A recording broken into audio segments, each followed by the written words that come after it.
Welcome to the Unfucked Podcast. Today, my guest is Sean Waxman. Sean Waxman is a titan in the world of strength and conditioning with over 30 years of professional coaching experience.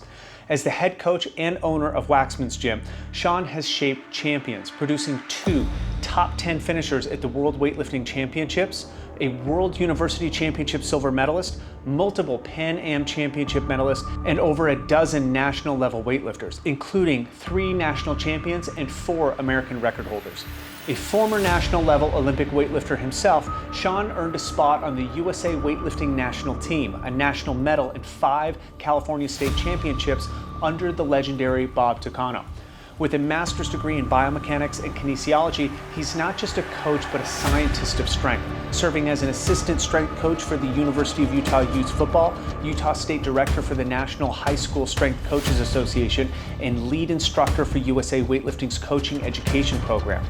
He is a 2021 inductee into the Strength and Power Hall of Fame. Sean's passion for developing athletes, whether elite weightlifters, CrossFit competitors, or high school football players, stems from his relentless pursuit of human performance, sparked from being an 11-year-old boy watching the 1980 Olympics.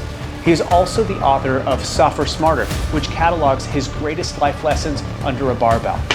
Get ready for a deep dive into strength, resilience, discipline, and the art of coaching with a true master of the craft. In this almost 4-hour podcast, we go headfirst into strength as a virtue, the importance of a gym beyond the weights, and what might change the fitness industry for the better. I hope you guys enjoy.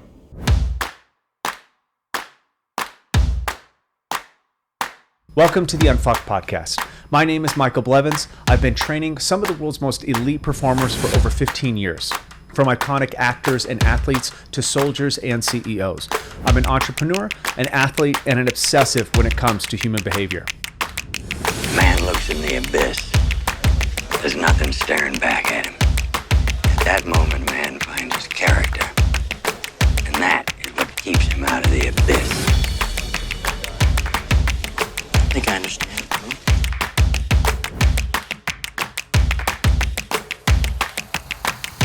Welcome to the Unfucked Podcast. Today, I have a special guest, Sean Waxman. He's an Olympic weightlifting coach, professional strength coach, longtime friend, and we're here to discuss On the Backbone of the Strength episode, a subject near and dear to his heart. Sean Waxman, thanks for coming along. Thank you, Michael. Thank you for having me. Thank you for doing this. I think it's you have always have an interesting take on the traditional concepts. So you can call it antagonist. It's okay. I enjoy it because it makes me think, and anything that makes me think is a good thing. Walk me through just like real, kind of like a couple sentences just on like your history with the barbell, how you came to it, your background with strength training, what drew you to it, just the big like touching points so people get a sense of how long you've done this and how engrossed kind of in your life this has been for you.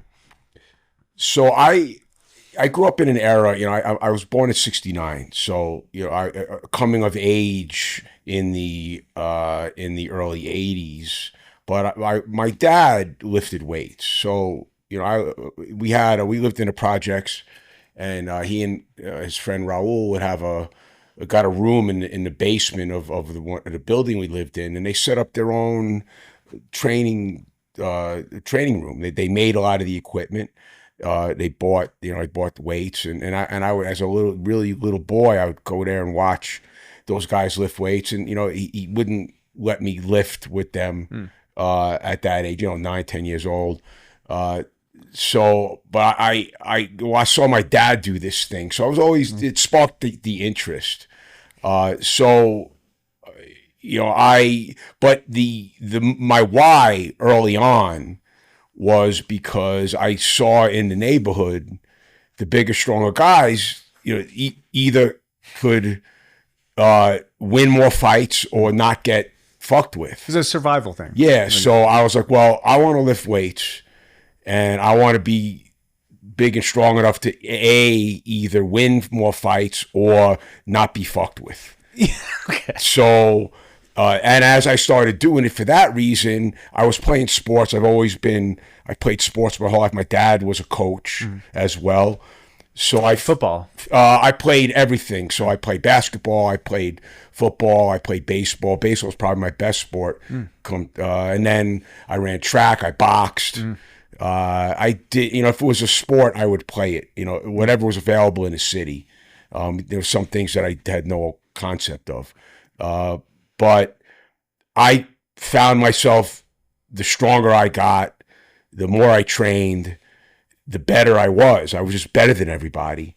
And that was a big deal for me because I realized that sports was maybe a way, it got me respect in the neighborhood, right? So I lived in a kind of a multicultural neighborhood. So, I play baseball with the Puerto Ricans and the Dominicans, and I'd have respect in that community. I play basketball with the black guys, and I have respect in that community.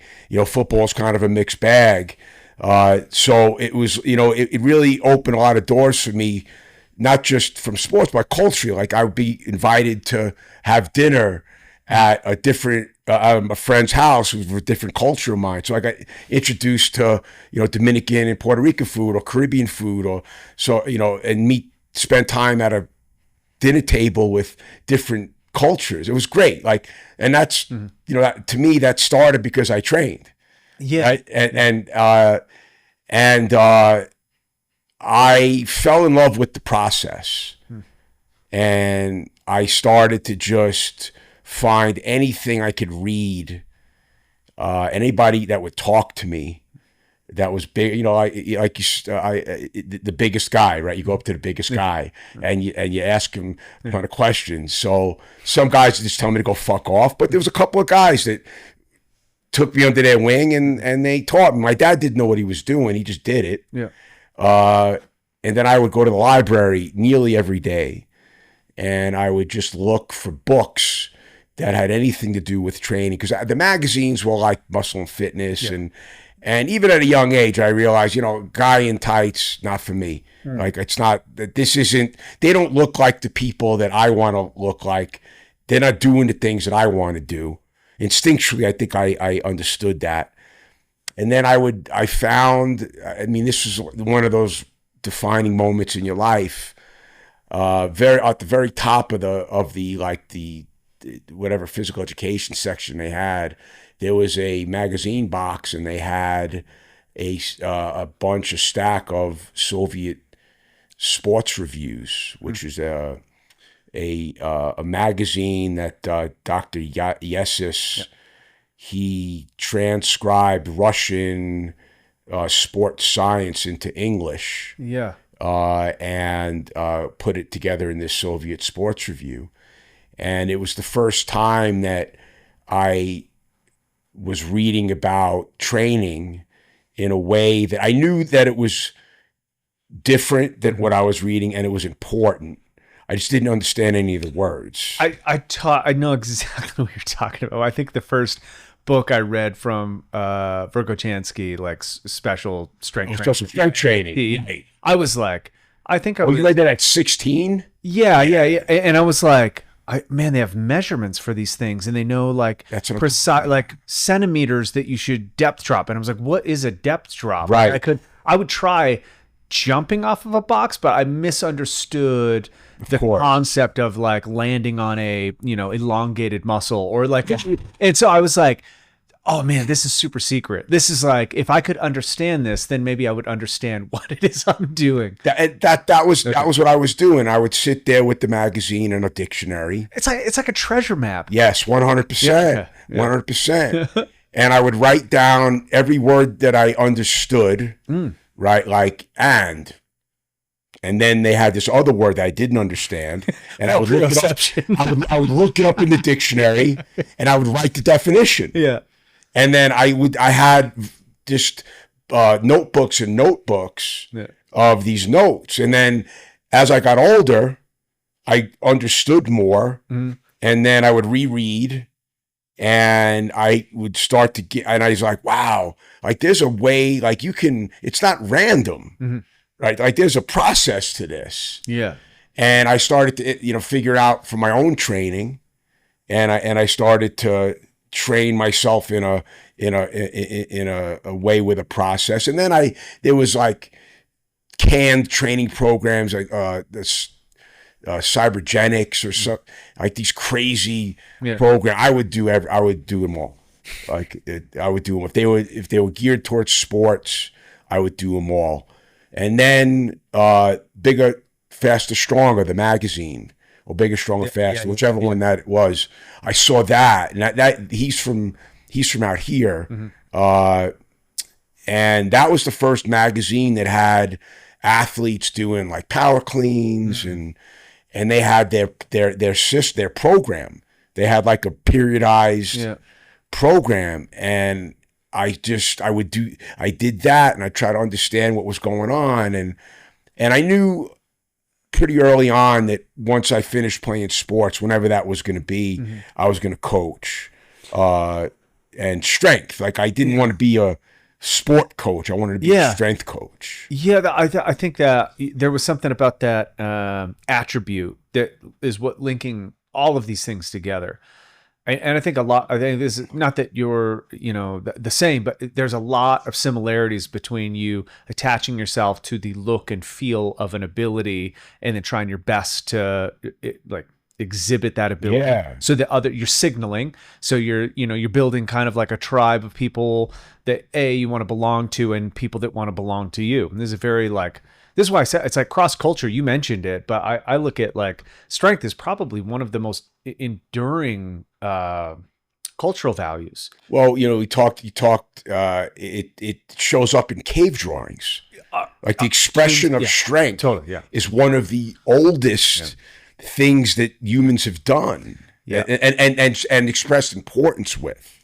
Yeah, I would say we might only have. I think in the what would they call the written record, or things that are logging what we would call formal strength training. They call it 5,500 years, but I would say there's at least 50,000 years of it. Like it's 10x that, because when you watch even hunter-gatherer tribes that don't have an expressive way of a written record, they're doing these things. They're lifting stones. They're throwing things. Well, they're talking now about some of these, the structures that they're finding, that predate like the pyramids of Gaza. Yeah. So if that's the case, those stones didn't lift themselves. Right. Yes, exactly. So strength has always been the engine to build civilizations. Yes.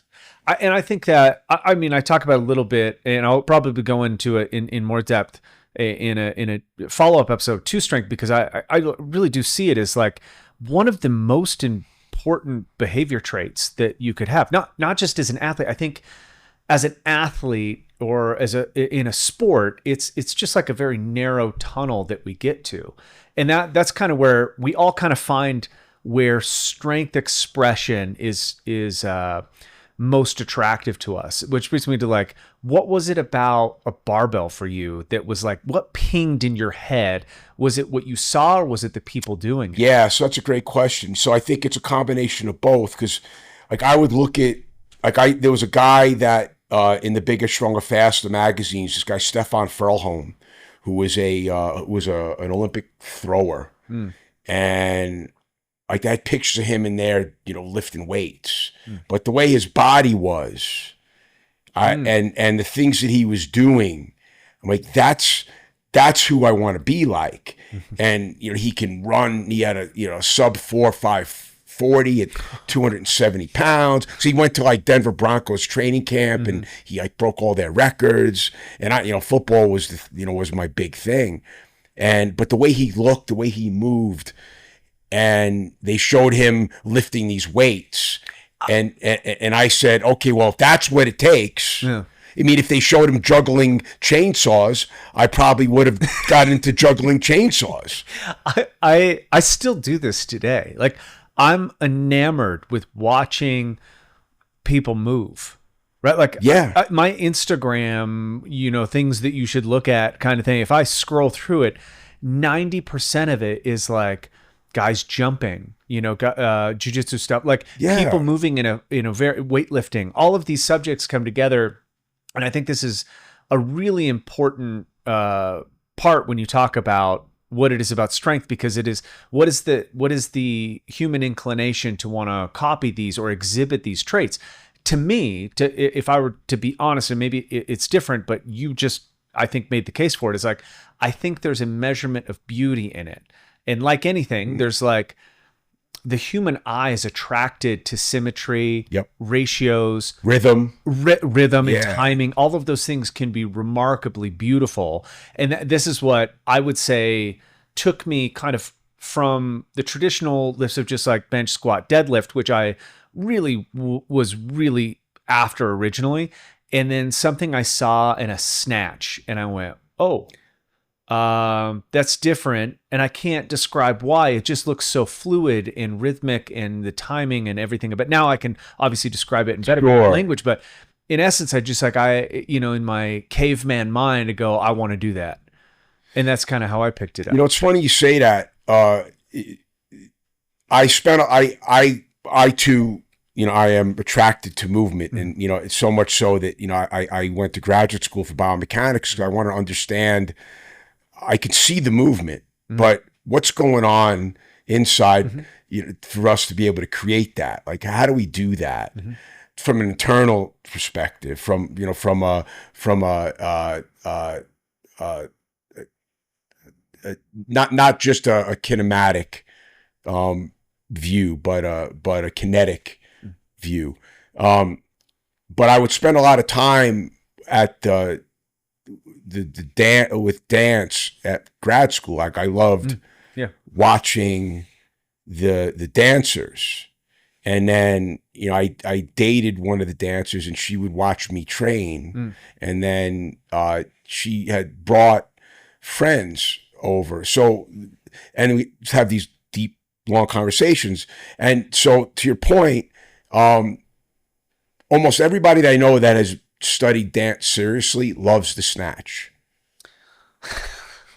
because there's something about it that has the beauty of dance, and and when it's done well, it just flows, and it's just so fast and rhythmic, and so there's something about that, and that's how, so for me, I'm very good at picking, like with recruiting athletes. Like, I can look at an athlete, somebody move, and say, okay, that's somebody I'm interested in.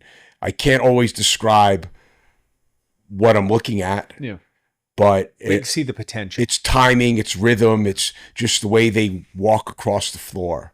There's an elegance. And those are the people that make the best weightlifters. You think weightlifters has got to be, this big, but it's not.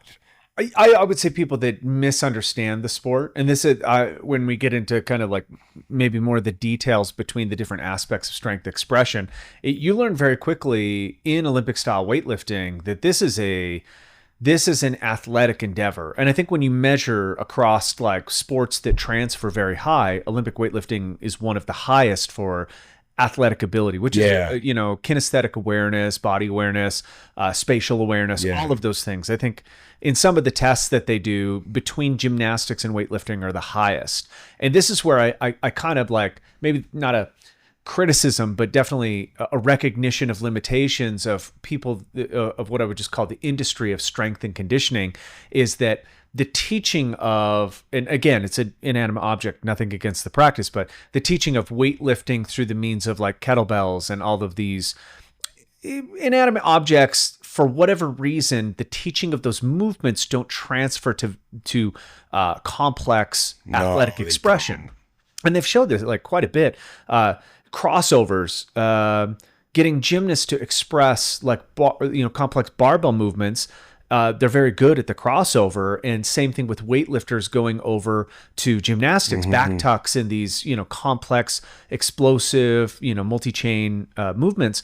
And then you find bodybuilding, powerlifting kind of fall off the bat, although the peak expression is there for what their sport represents, but the transferability is very low. And I think that's rigid. It's too binary, like powerlifting on, off. Yeah. It's just that, like, that's why you like, what's strong, like what's too strong, people, there's still coaches out there that say, well, you can't be strong enough in sport. Yeah. And I say that's total bullshit. Yeah. If the best athletes are the best movers, the ability to move themselves from point A to point B as quickly and as elegantly as possible, then it can't be just about on off. Yeah. Right? It's got to be. There's gradations there that you have to train, right? Or you have it in you already. But I think it's a big. I'm sure we'll get into it. I think it's a big mistake, and I've changed my view on this as I've developed as a coach. Yeah.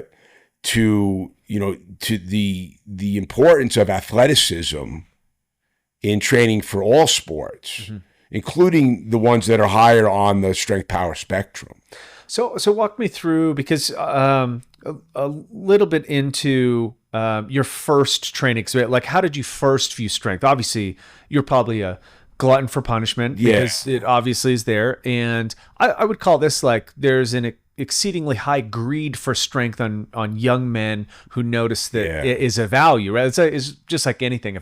If I got money a certain way and I saw that people really liked that I could make money, that would be the thing that I go after. And I think strength is one of those attributes where you go, if you were good in sales or something, to call you a rainmaker. Right. But if you're a strong guy, you are that strong. People want to be around that, whether, for whatever reason, self-preservation, right, in a rough neighborhood, or just the I don't know, the absolute aspiration that being around big muscular people gives you, which is like, man, you feel different around these kinds of people.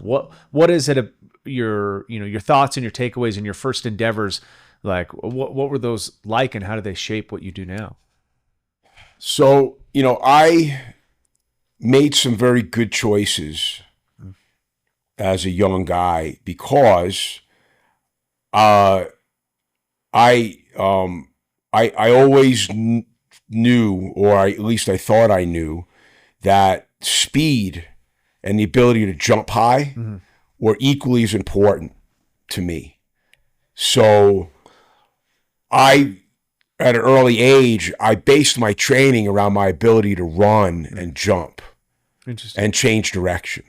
Okay. So I wasn't the guy that went into the gym and all I did was lift weights until I couldn't lift weights anymore. Now, I did lift weights and I was strong early. I think that's also helped me too. I think I got strong.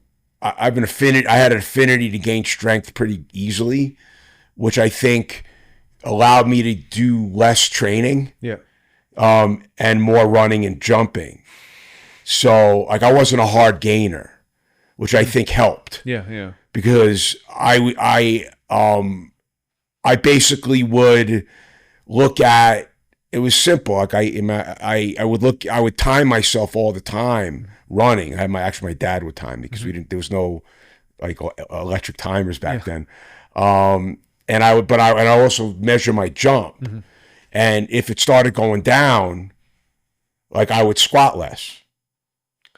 Oh, interesting. Okay, so you were making immediately a connection between being overly strong and underpowered. Yeah, so like it made sense to me because like I can be, like, the strongest I was as a teenager was when I was at my slowest. So I was training for my only powerlifting that I ever did. Oh, wow. And I trained like 3 months just for powerlifting. Okay. And I did well. And then when I went back to like regular training, I was slow as shit. Yeah. And I said, fuck this. I'm not doing this anymore. And I never powerlifted again, like, competitively. And I was like, I put two and two together. I was like, this much training in this one thing is not helping me with ultimately what I need to be is fast. Yeah. Right? Because that was football. Yeah. And the faster it was like, and I got this from boxing, right? When I was boxing, with the jab, like my coach, we spent so much time on learning the jab, and he says, look, it's not a strength thing, it's a speed and timing thing. Mm-hmm. He says you can use the jab to control the fight. Mm-hmm. If you don't have to like, and I got this from my dad too about throwing a baseball. You want to throw a baseball harder, you have to relax. Yes, yeah. So, all these things in my life, like if I want to throw a baseball faster, I have to relax. If I want to throw a punch better, I have to relax. So I have to do more things that make me, if I want to be faster, I have to learn how to relax. And that's not putting 600 pounds on my back all the time. Right. Yeah. So that's why I said I made good decisions based on like what I was very intuitive. Mm-hmm. And able to understand like what the real goal was. Mm-hmm. Now that being said, I was a meathead, mm-hmm. like because I wanted to be as big as I could, mm-hmm. as strong as I could, as long as I could still run, and that's how I formulated I used my experience, those experiences to kind of formulate my coaching philosophy. So this isn't far off of, like be as strong as you can, as big as you can, with some kind of measurement of speed and aerobic ability. I don't think anybody, and I say this in a couple different places where I've written about it, but I don't think you can run into problems because the second you put on so much mass that it's hard to produce aerobic or sustain aerobic power, you're really into kind of like an issue. And the second you become so aerobically efficient that you're losing mass, well, it tells you kind of which way to go. And this is to come back to like something that I kind of misunderstood about general physical preparedness. That is the concept. Yeah. Right. You're bouncing, kind of rounding out all of the centers of whatever we call it, energy system, but also your phenotype or your somatotype. Yep. Like your body type is going to have a predilection for something. And I think a lot of people use that to decide what they do. So if you're the guy who can run far, you become the runner. Right. If you're the guy who jumps high, you become the guy that jumps. If you're a dancer, all of these things, it's kind of like a self-fulfilling prophecy in a way. And it's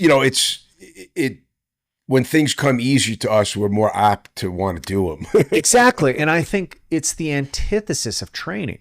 Yeah, right. Like you want to train what you're not good at. Exactly. And this is to bring us into kind of like the discussion on strength in among other topics, where I've really tried to, I would say, embolden my concept of strength is to consider it strength expression as a result of fixing your weaknesses. Strength expression as a result of fixing your weakness. Okay. Right. So like, let's take something, let's agree just temporarily. I don't agree with the statement, but temporarily saying like the deadlift is a measure of strength in this one. It's true if it's a measure of a deadlift is a good measure of the maximum deadlift. But if we were to watch that lift break down, or we wanted to like get it better, we would look at what the weakest position is. Right. And this is, all of the great Soviet kind of scientists discovered this is like, why is it not adding? And sometimes it is, positional, sometimes it's technical, sometimes it's just a accommodating resistance to overcome a position that is more difficult, an angle of biometrics or something like that.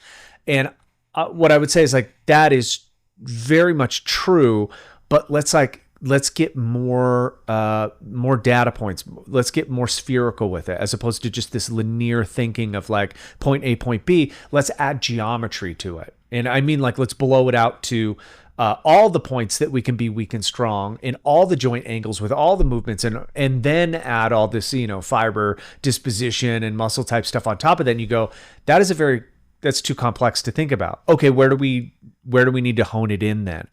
Because, I'm not going to need maybe a maximal 1 rep max measurement of my external rotation at 120 degree angles or something like that. But maybe I do.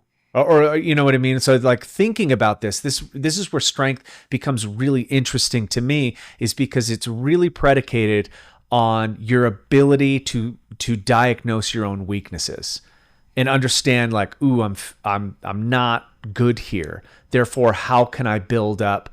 How can I reinforce this? And then you have to think through the chain, like what kind of stimulus allows my biology to adapt to, you know, this and build up and reinforce it, as opposed to where most people get trapped, I think, is like, well, this is the thing I'm good at, so I'm just going to express that and then excuse it as my strength training. So if I've got, you know, early on a high one rep max deadlift, you know, and this, I think I saw this with a fellow that I met, unbelievably talented out of the gates. Like I've never seen anything like it.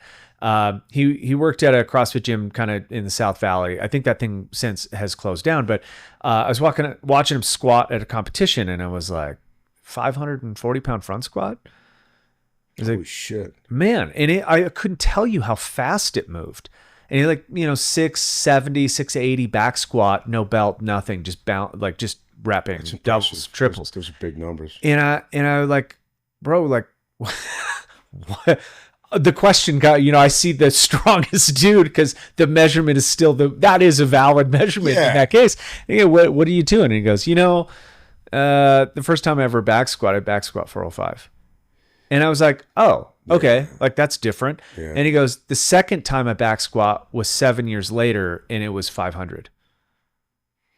And I was like, what? Walk me. And he's like, high school.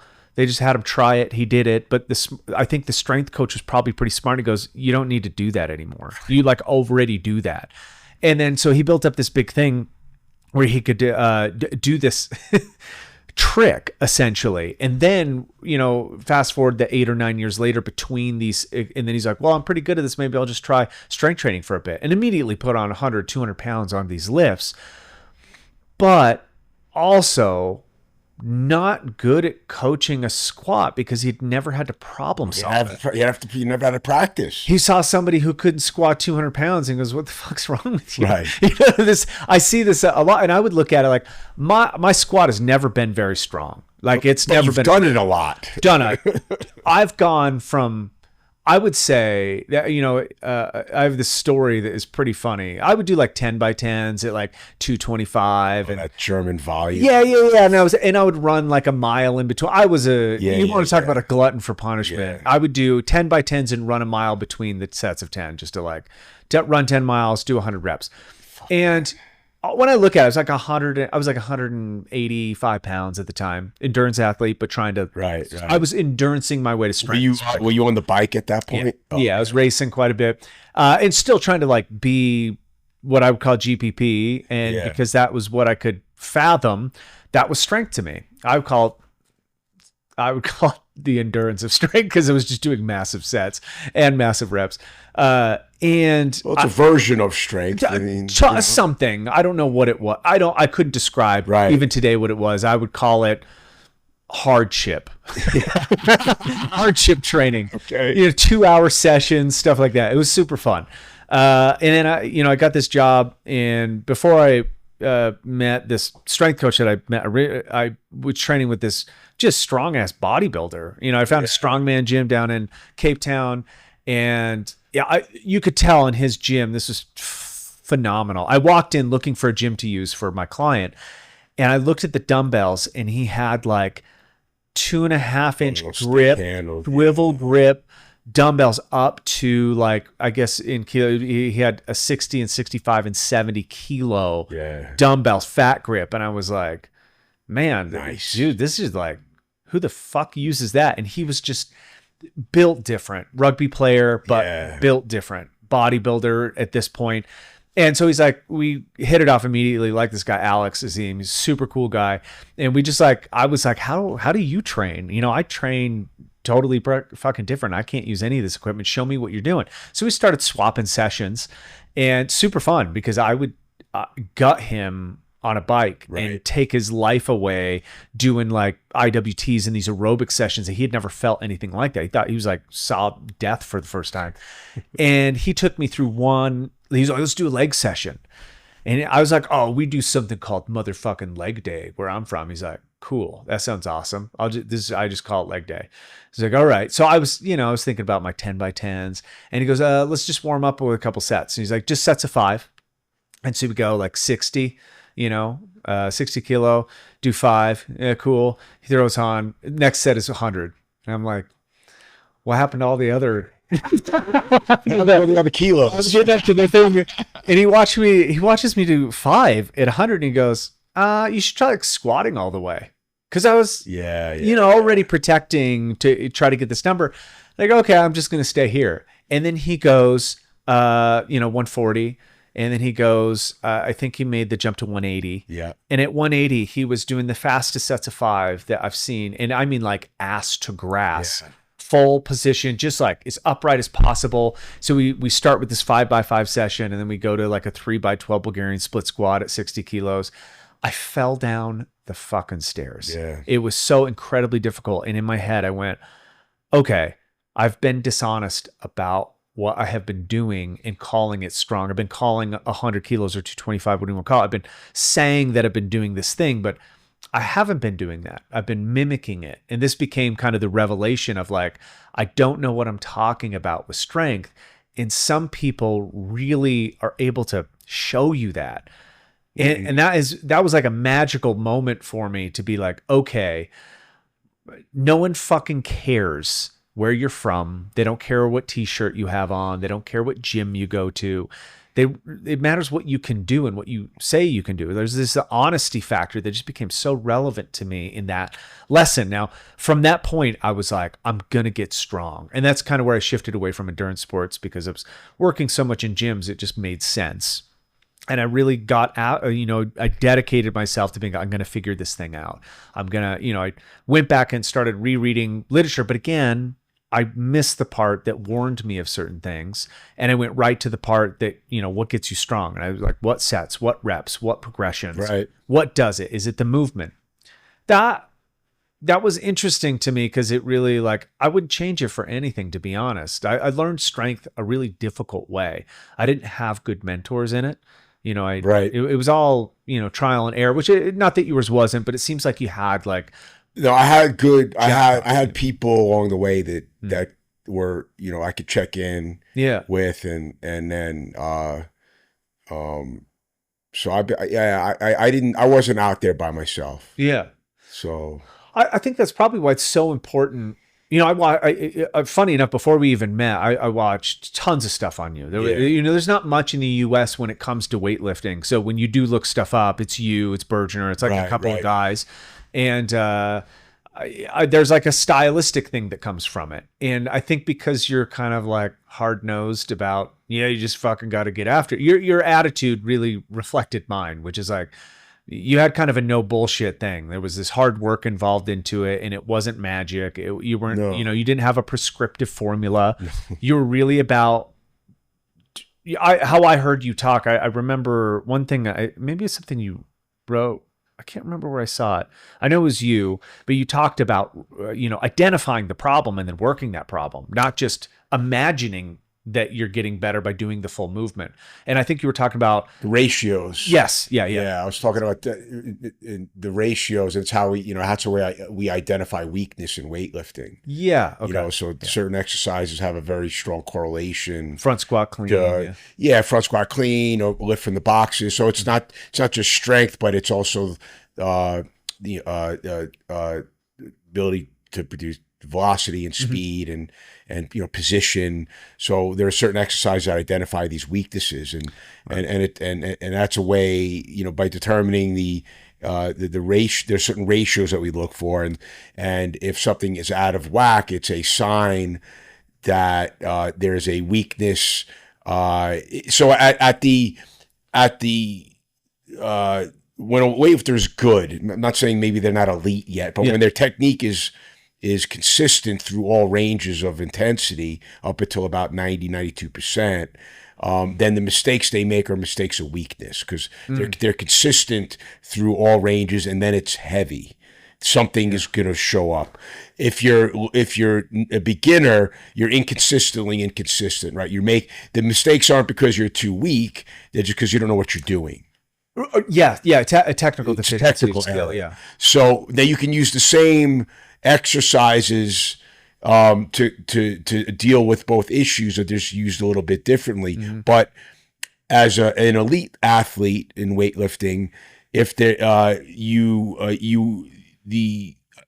weaknesses show up, it on these supplemental exercises, it helps guide the direction of the training, right? So you have a finite amount of energy to spend per day, per week, per cycle. So you have to, and most of that, as much of it has to go to doing the snatch and the clean and jerk, because lifting heavy snatch and clean jerk is a skill unto itself. Right. Yeah. Correct. So then you have to say, oh, well, if that's the case, then I can't waste any time on shit that they don't need. Right. So how do we focus all the rest of that energy on the things that they need to get better? So I've always taken that approach to all training. Yeah. Obviously not except for my fucking self, because I'm an idiot. But for, all like my strength and conditioning athletes, and, I try to look at where do we, based on this performance in this thing, what is that telling me about what they need? And what direction does the training have to go, so we're not wasting time? I kind of think about it. Maybe this is it's kind of like playing Clue, right? Like you're like you got to figure out what part, who did, what's responsible, where the location is, the orientation, and what the weapon is in order to like combat it. And it's a lot of guessing, but the better, like the more you do it, more expose yourself to it, the better guesser you become. Yeah, I've heard really insane on the ratios topic, because I used yours. The original insight that I had from your ratios discussion was, I've never really missed a snatch from a high hang, even like 95%. Right, I was hitting 95% of my max all the time from a high hang, but I missed power all the time. Like some days I just didn't even have a 70%. Yeah, I mean, if I hear that, I'm saying squat's low. And it is. Yes. Right. Yeah. So, I took that, except I just started pulling power from shorter, trying to like increase I was looking at it like I needed to increase velocity to get the bar. Yeah. But probably incorrect in my application. What I took from yours and a couple of coaches was, I don't need a program. On the day, I just need to look at what I think the limitation is and then address that limitation on the day. So I would do soft maxes, work up to heavy, which most people take this incorrectly. I'm not trying to max out. I'm trying to identify the fact that I have a technical limitation or a muscular or energetic limitation. But that's a max. Right. And doing it shitty is not, even if you make it, is not a max. Exactly. So, if I had any hiccups in the movement, I would say that's past it. I would back off. Right. That would be my soft max. And then I'd be like, okay, where do I feel the limitation? Back to your kind of like, I developed a high amount of intuition of like, today I'm pulling really good power. Therefore, maybe I should do the opposite, or maybe I reinforce it. It just really depends on how I felt on the day. Every once in a while, I think strength training is about stroking the ego to make, it can't always be beating yourself down. We got to leave training 99% of the time feeling good about what we're doing. Well, especially if you're coaching other athletes. Yeah. If they're paying you, you want them to come back, right? And if you're in a team, like in a team situation, you want guys to feel good, especially young boys, right? Young girls, you want them to feel good about what they're doing. Yeah. So there's a bit of a, it's not always just science and numbers, right? That's the rare style of coaching. I come from the coaching background where we don't make money. I just comment on people's videos. No, I'm just right. Well, you learn the EQ part of coaching later. Yes. Sometimes when it's appropriate. It's a long arc to good coaching, which maybe we can get in, like how now you coach multiple different disciplines. Yes. Right. So talk to me through that. Like how has coaching changed for you over the years? Just like how has coaching morphed for you? Because essentially how I imagine it, it's like the avenue that you get into the sport, or you express the sport, or you monetize the sport. And then for me, and I suspect for you too, because you've gone through so many different avenues, coaching actually becomes the thing, not the sport. It's almost like the sport becomes the metaphor for guiding other people. Look, I wish I can still be an athlete, right? Like I miss being having that level of vitality. What is it? Is it the feeling? Yeah. So I think it's a couple things for me. Like, the sports that I chose, this is going to sound fucked up, but the ability to physically dominate another human and see like their soul leave their body is like, I get, it does something to me. Like I love it. It's your adrenochrome. Yeah. That was part of it. And just like, I miss feeling wind going through my hair because I'm running outside and feeling that ability to move my body that quickly. I miss just the physicality of being an athlete. I'm still strong, like in the sense of moving a barbell. Yeah, sure. But I've never felt weaker, because of it. Because I have physical, I have orthopedic stuff going on. Sure. Yeah. There's limitations. Yeah. So that being said, coaching is the thing that gives me joy because I can make other people feel that. Right. It's a transference. Not the dominance thing, because that would be weird. Sure. But like the ability to have the ability to dominate somebody. Yeah. Or dominate a situation. I understand. Yeah, it's I think what you're saying, and I see that, like, by helping somebody else achieve the sensations that gave you great satisfaction, you get just a little bit of that. It gives me enough that I don't hang myself. Yeah. Right. Like, which is I think what drove me to become good at this. Yeah. Because if I couldn't get people now. One thing I will say, in my coaching, generally speaking, people don't leave me, especially in weightlifting. Yeah. And in high school, I have them for, I'll have them up to 6 years if I work with them in middle school. Yeah. So I could see their growth over that. That's a long enough time, right? 4 6 years to really see that arc there, how they develop. And I wanted to be really good at that so I can actually do it. And part of it is altruistic. Like I want to make myself feel better. Yeah. Yeah. Like it's not just, it's selfish. It's not just altruistic for I'm doing this because it's for the greater good. It's selfish. Totally. There's a selfish component to it as well. For sure. So doesn't mean that, I'm not doing this to help people, but I'm also doing it to help me. Yeah. Because I can't do those things anymore. So from broad stroke, that's what coaching is for me. And, I have my weightlifting still. It's not my business. Yeah. Weightlifting was my business for almost 20 years.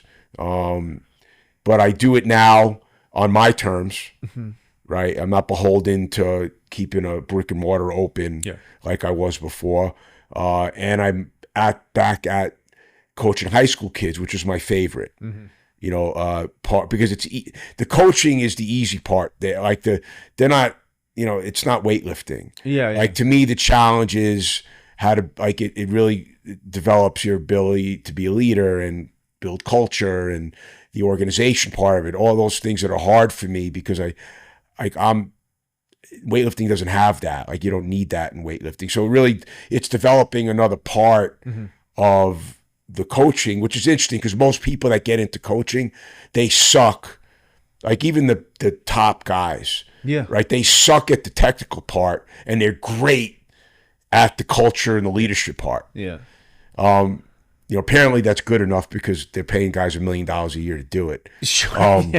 But like for me, that was the challenge. I'm like, I'm not going to get, I could teach, I've taught guys with cerebral palsy how to lift, and so I don't lack for the ability to teach people movement. So that's not why I like the high school stuff. It's all those other things that I never really developed. Yeah, well, what I was going to say is like the metaphor, and I mean, you could talk about this in a lot of, I think, different degrees. The metaphor for strength training, it so parallels almost every endeavor that we do. Yeah. Because anything that you want a reaction from, you have a very specific input that leads to an output, right? And it really is a condition off of, if you keep putting inputs in and you're not getting the output, it's the wrong input, right? It's very right. So it's with anything, like anything is like that. People tend to think I describe strength training like this because a lot of people just, you got to show up and do the work, to some degree, right? Like if you're off the couch, yeah, anything will work. Anything will, from zero, almost anything is one. But very quickly, you're going to find that, like, if I say, like, you're like, I want to build a house. And you're like, okay, well, first you got to have a foundation. And you're like, okay, how do I do that? You're like, dig. If I just go dig random holes in the ground for years on end, that does not equal a foundation. No. And I find that people just showing up and doing random things, and then they're like, I didn't get anything out of it, or I got hurt. Even worse, I got hurt. Right. And you go, well, yeah, but the test isn't that you can just work hard. It's that you can work hard at the right thing. To me, it's the hard work isn't the problem. It's the consistency, right? It's the, and not every day is hard work, but the ability to show up. Yeah. Be present, not just show up physically. Right. Yeah, exactly. But be present in the moment and with what you're doing every day. This is like kind of a business and I guess language. This came one of my business coaches. He talks about the 3 C's for success, and we're talking. It could be business, but it could be in physical success as well. And it really hit a point home because I think this hits it perfectly. Which consistency is the first one. Yeah. Right. You have to do it repeatedly, and for a number of reasons, not because that's how you make things work. It's also how you know what doesn't work. Exactly. Yeah. And I think it sets a rhythm. Yeah. And everything that is living loves rhythms, right? Like everything falls into these rhythms. And why they're so powerful is they create grooves in which you can cycle in and out. And it like kind of sets the tempo for you. So showing up every day, it's super important. I think one thing he goes immediately to is that the difference, though, is a lot of people just show up every day and then they get frustrated because it's not turning out. They get in the rhythm, but they're not saying, or they're not doing the next 2 things, which are committing to it. Rich, it was like, that's your intensity level.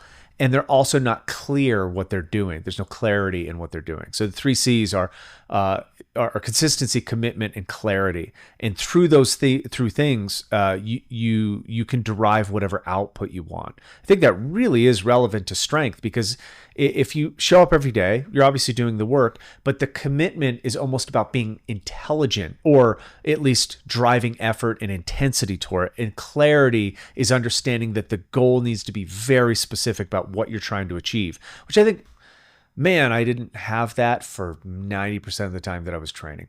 I wanted something out of strength, respect, these general things. But if I would have just been like, no, I want to achieve this, it would have honed my focus, and it probably would have, I can't say this for sure, but it probably would have led to a lot less errors. Because if there's just a general goal, man, you can end anywhere and be dissatisfied or satisfied.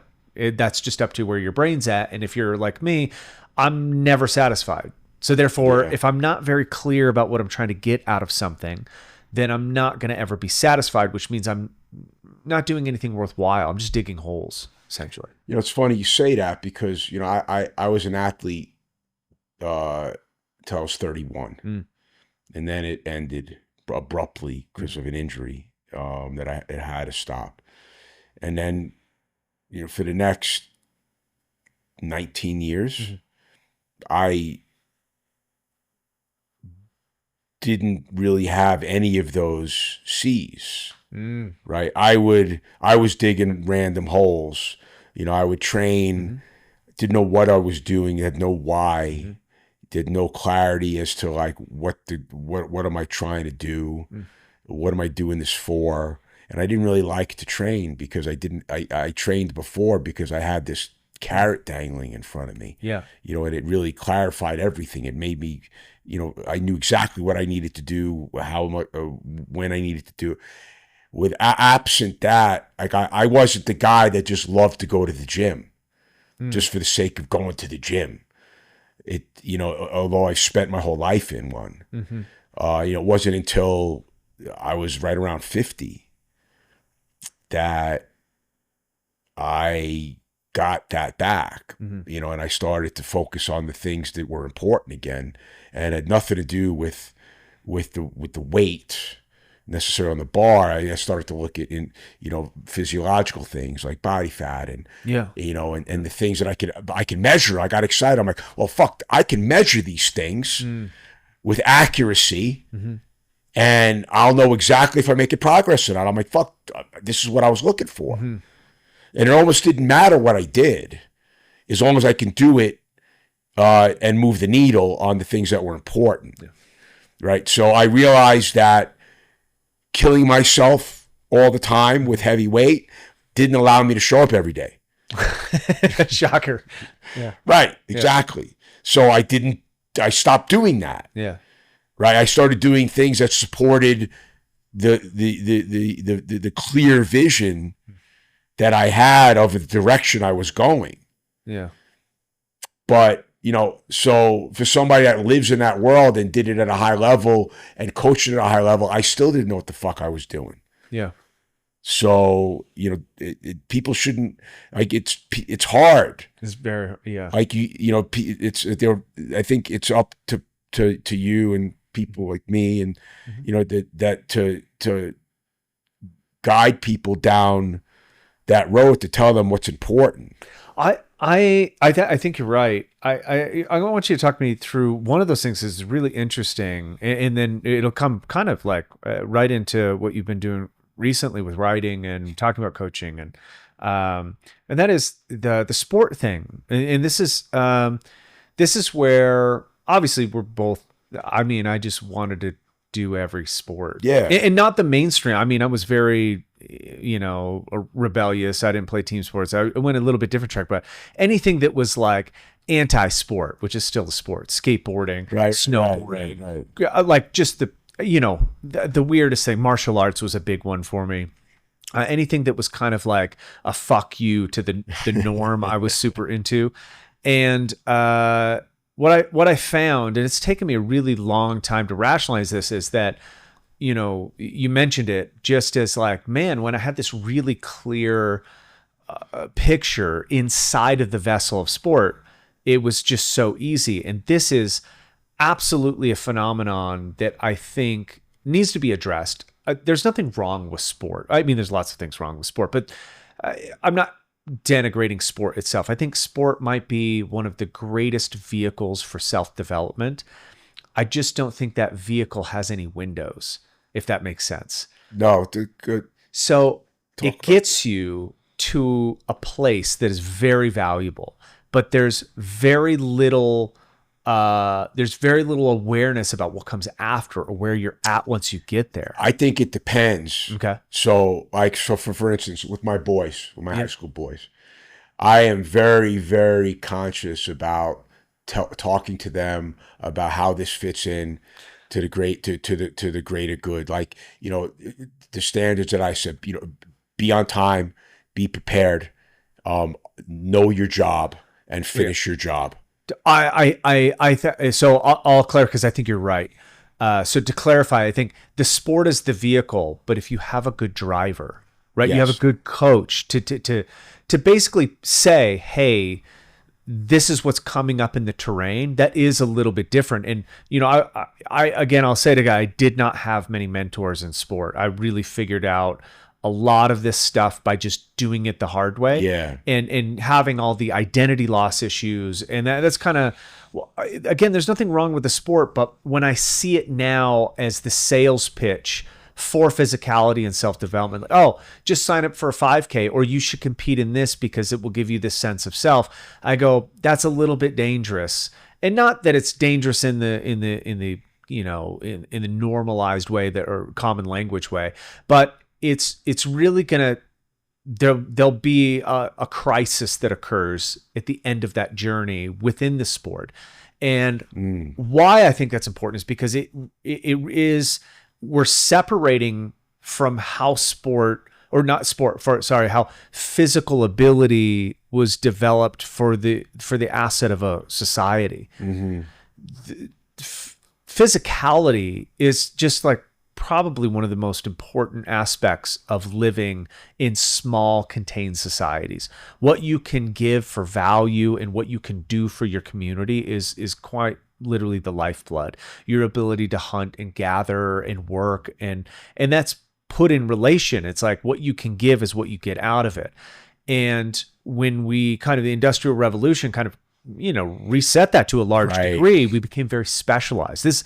I see sport as a byproduct of industrialization. It's more like insect species than it is human species. Humans are very, very general animals. We do not run the fastest. We are not the strongest, but we use our physicality tactically, strategically, because we have these like big frontal cortexes that are able to decipher, predict the future or lay out a plan of the future. We can use our limited physicality in very specialized ways. And ever since the Industrial Revolution and the advent of sport has become entertainment, and a specialized entertainment at that, which case, just like any profession, the limitations of it are clear. And I think by using a professional sport, great. If you're going to make $100 million playing basketball, right, that is a leverage that not a lot of people have the chance to do. It might be worth destroying your body in order to get this wealth. Again, that's up to the player. Sure. And I think it should be laid out, but that there is a exchange that happens that I've seen happen so many times where somebody is just promoted to do this thing, and then when they get to the end of it, you see it go south everywhere. Yes. You say it play out positively very few times. Yes. So it's one of those leverages that you go, man, should I put everything on black? Right. Yeah. No one could say don't, because in a few circumstances that has turned out wildly positive. In most circumstances, the house always wins. So when I look at sport, I say if sport takes away from the arc of your life experience, it doesn't enhance it. Now, I think it has enhanced your life. Like, I'm not saying that it hasn't. I think in most cases where I see people ruin their body for a hobby, we should have a concern over, how did this happen? How was somebody convinced of doing something, of wagering essentially their physicality for something that doesn't have a good arc to it? And the way I'll put this into, kind of how I've come to think of strength, because strength is absolutely one of the biggest predictors of longevity, right? But then why does what we naturally teach in society and culture teach us to wager it incorrectly? And we've talked about this a little bit before, where I talk about, it's basically like we tell people, yeah, being strong is so important, but we don't teach them that the maximal expression of strength will take away from the arc. As in, it's more important that you deadlift 300 pounds in your 70s than deadlift 700 pounds in your 30s. Right. Yeah. I agree. And I think, I don't disagree. Like I look at myself now, I've had hip replaced, knee replaced, and, my shoulder's bone on bone. And these are all byproducts of the life that I chose. I don't necessarily regret those choices, but if now paying it forward, I think I do things differently. Yeah. With my athletes, because I'd like to minimize the risk that happens to them. It doesn't guarantee anything. But to your point about like that, an amateur risking that arc, when we talk about it here, you're absolutely right. It's stupid. But, we talk about the why, like, when I got my powerful why of why I wanted to train, thankfully it was, things that weren't going to make me worse. It was actually going to help me be more capable. But like, if somebody if their thing is, I'll tell you a quick. Yeah, for sure. So one of the kids that, and I wrote about this in my book. There was a kid that would come in to train with us when I was training as a weightlifter. And quiet kid, he'd come in, he worked his ass off. And he got bigger and stronger. And, nobody knew, like, he didn't want to compete. He just wanted to train. And so he would compete in like our little gym meets because my coach, if you were going to lift, you had to compete. So he was fine with that, but he didn't want to. And then I don't know how long he trained, a year and 2 years maybe, I don't even know. And one day he just disappeared, didn't show up. He would show up every day, he never missed. One day he didn't show up on a Monday, just stopped showing up. Nobody knew what happened. Like, this was before cell phones, or like not everybody had a cell phone, so like there wasn't that. And then I don't know, a few months later, I used to go to this. There was a Dollar Chinese place right on Victory Boulevard in Van Nuys, and I would go there because I can get a ton of food for like $5. And he was in there, and I don't remember his name, but I was happy to see him. We started talking, and I said, hey, what happened? Like, why'd you stop coming? And I get emotional a bit talking about this. So he told me this story. He's like, yeah, I live with my dad and my younger brother. And my dad was a drunk. And he'd get violent. And he would beat us up. And then he said, I just, nobody would do anything about it. And I just wanted to train enough to get strong enough so that, my dad wouldn't touch my younger brother. And he said, yeah, that weekend that, Monday we trained, we're off Sunday. So that Sunday, my dad came home, he was drunk, and he, went to, and I beat him up. And then he never touched us again. And he says, I didn't need to train anymore. That's amazing. So, like, my point of the story is, like, if somebody's got a why, it might not make sense to you and me. Totally, yeah. But if that's the thing that blows their hair back, then who am I to say that's stupid? I don't think I would ever talk anybody out of. But if you could design their life, I wouldn't design it to where they do any one thing that's going to affect their arc in a negative way. Yeah, I would say just based off of my experience, and this is obviously like I feel like I hit the crossroads at the right time. Yeah. It before the degradation. Yeah.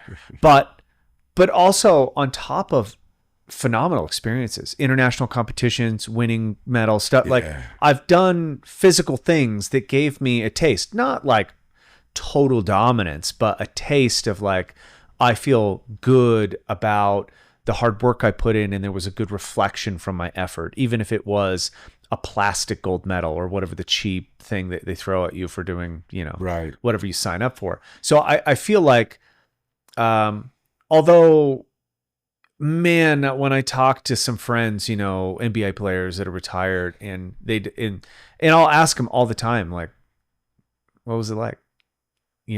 Crowd, like a stadium with 35,000 people, and they're all just freaking the fuck out because you're down by 3, Right. and then you nail it and you win.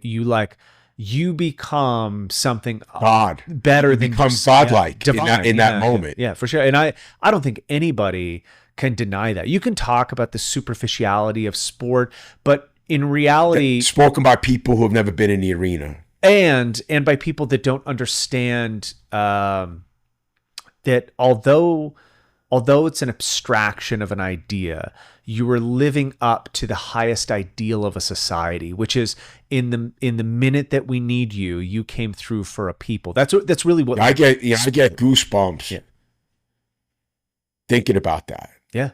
Like, I'm not a guy, like I don't have any I never saved any of that stuff. I don't have anything.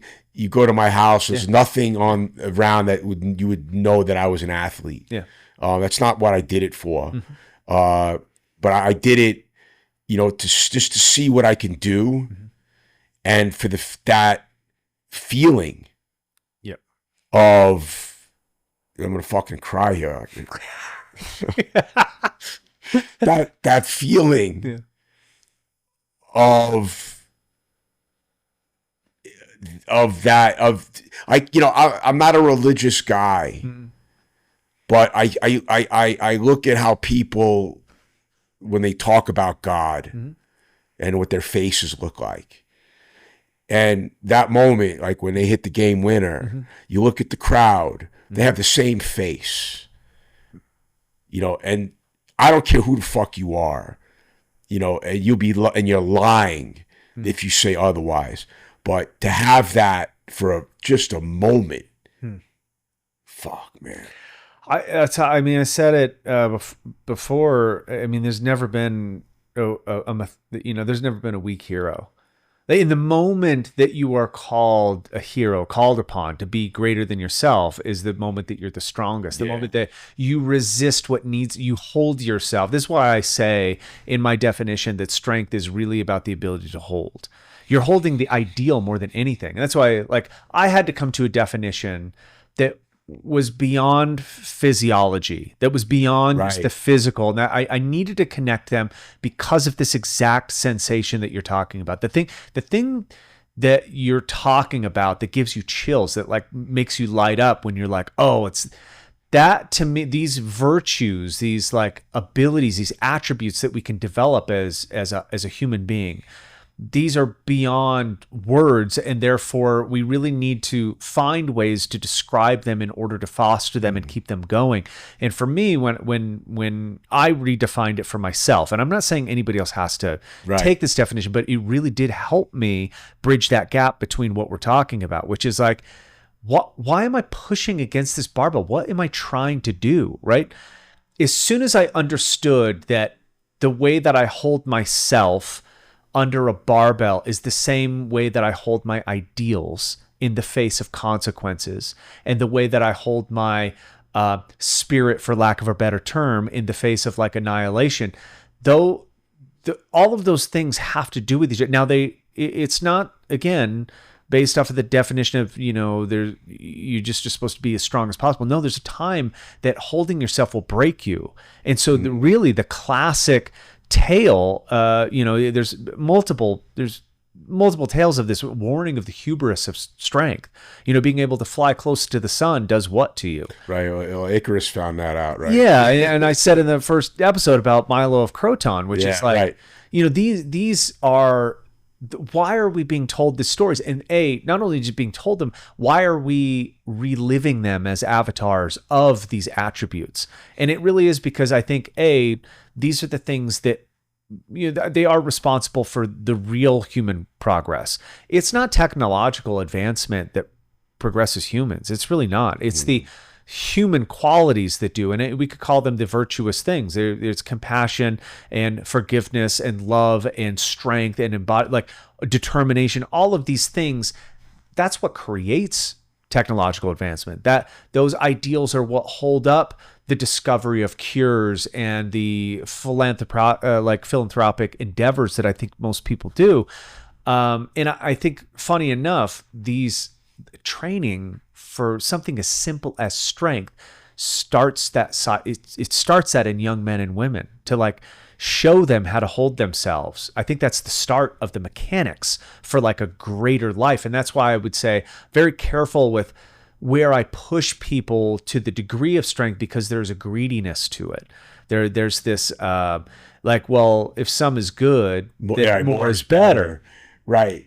To a high degree, I think yes. And then there's that end point where you're like, okay, now we've gone too far. Well, I mean, to your point, like the clarity part, like, you know, making people understand what we're doing, why we're doing it.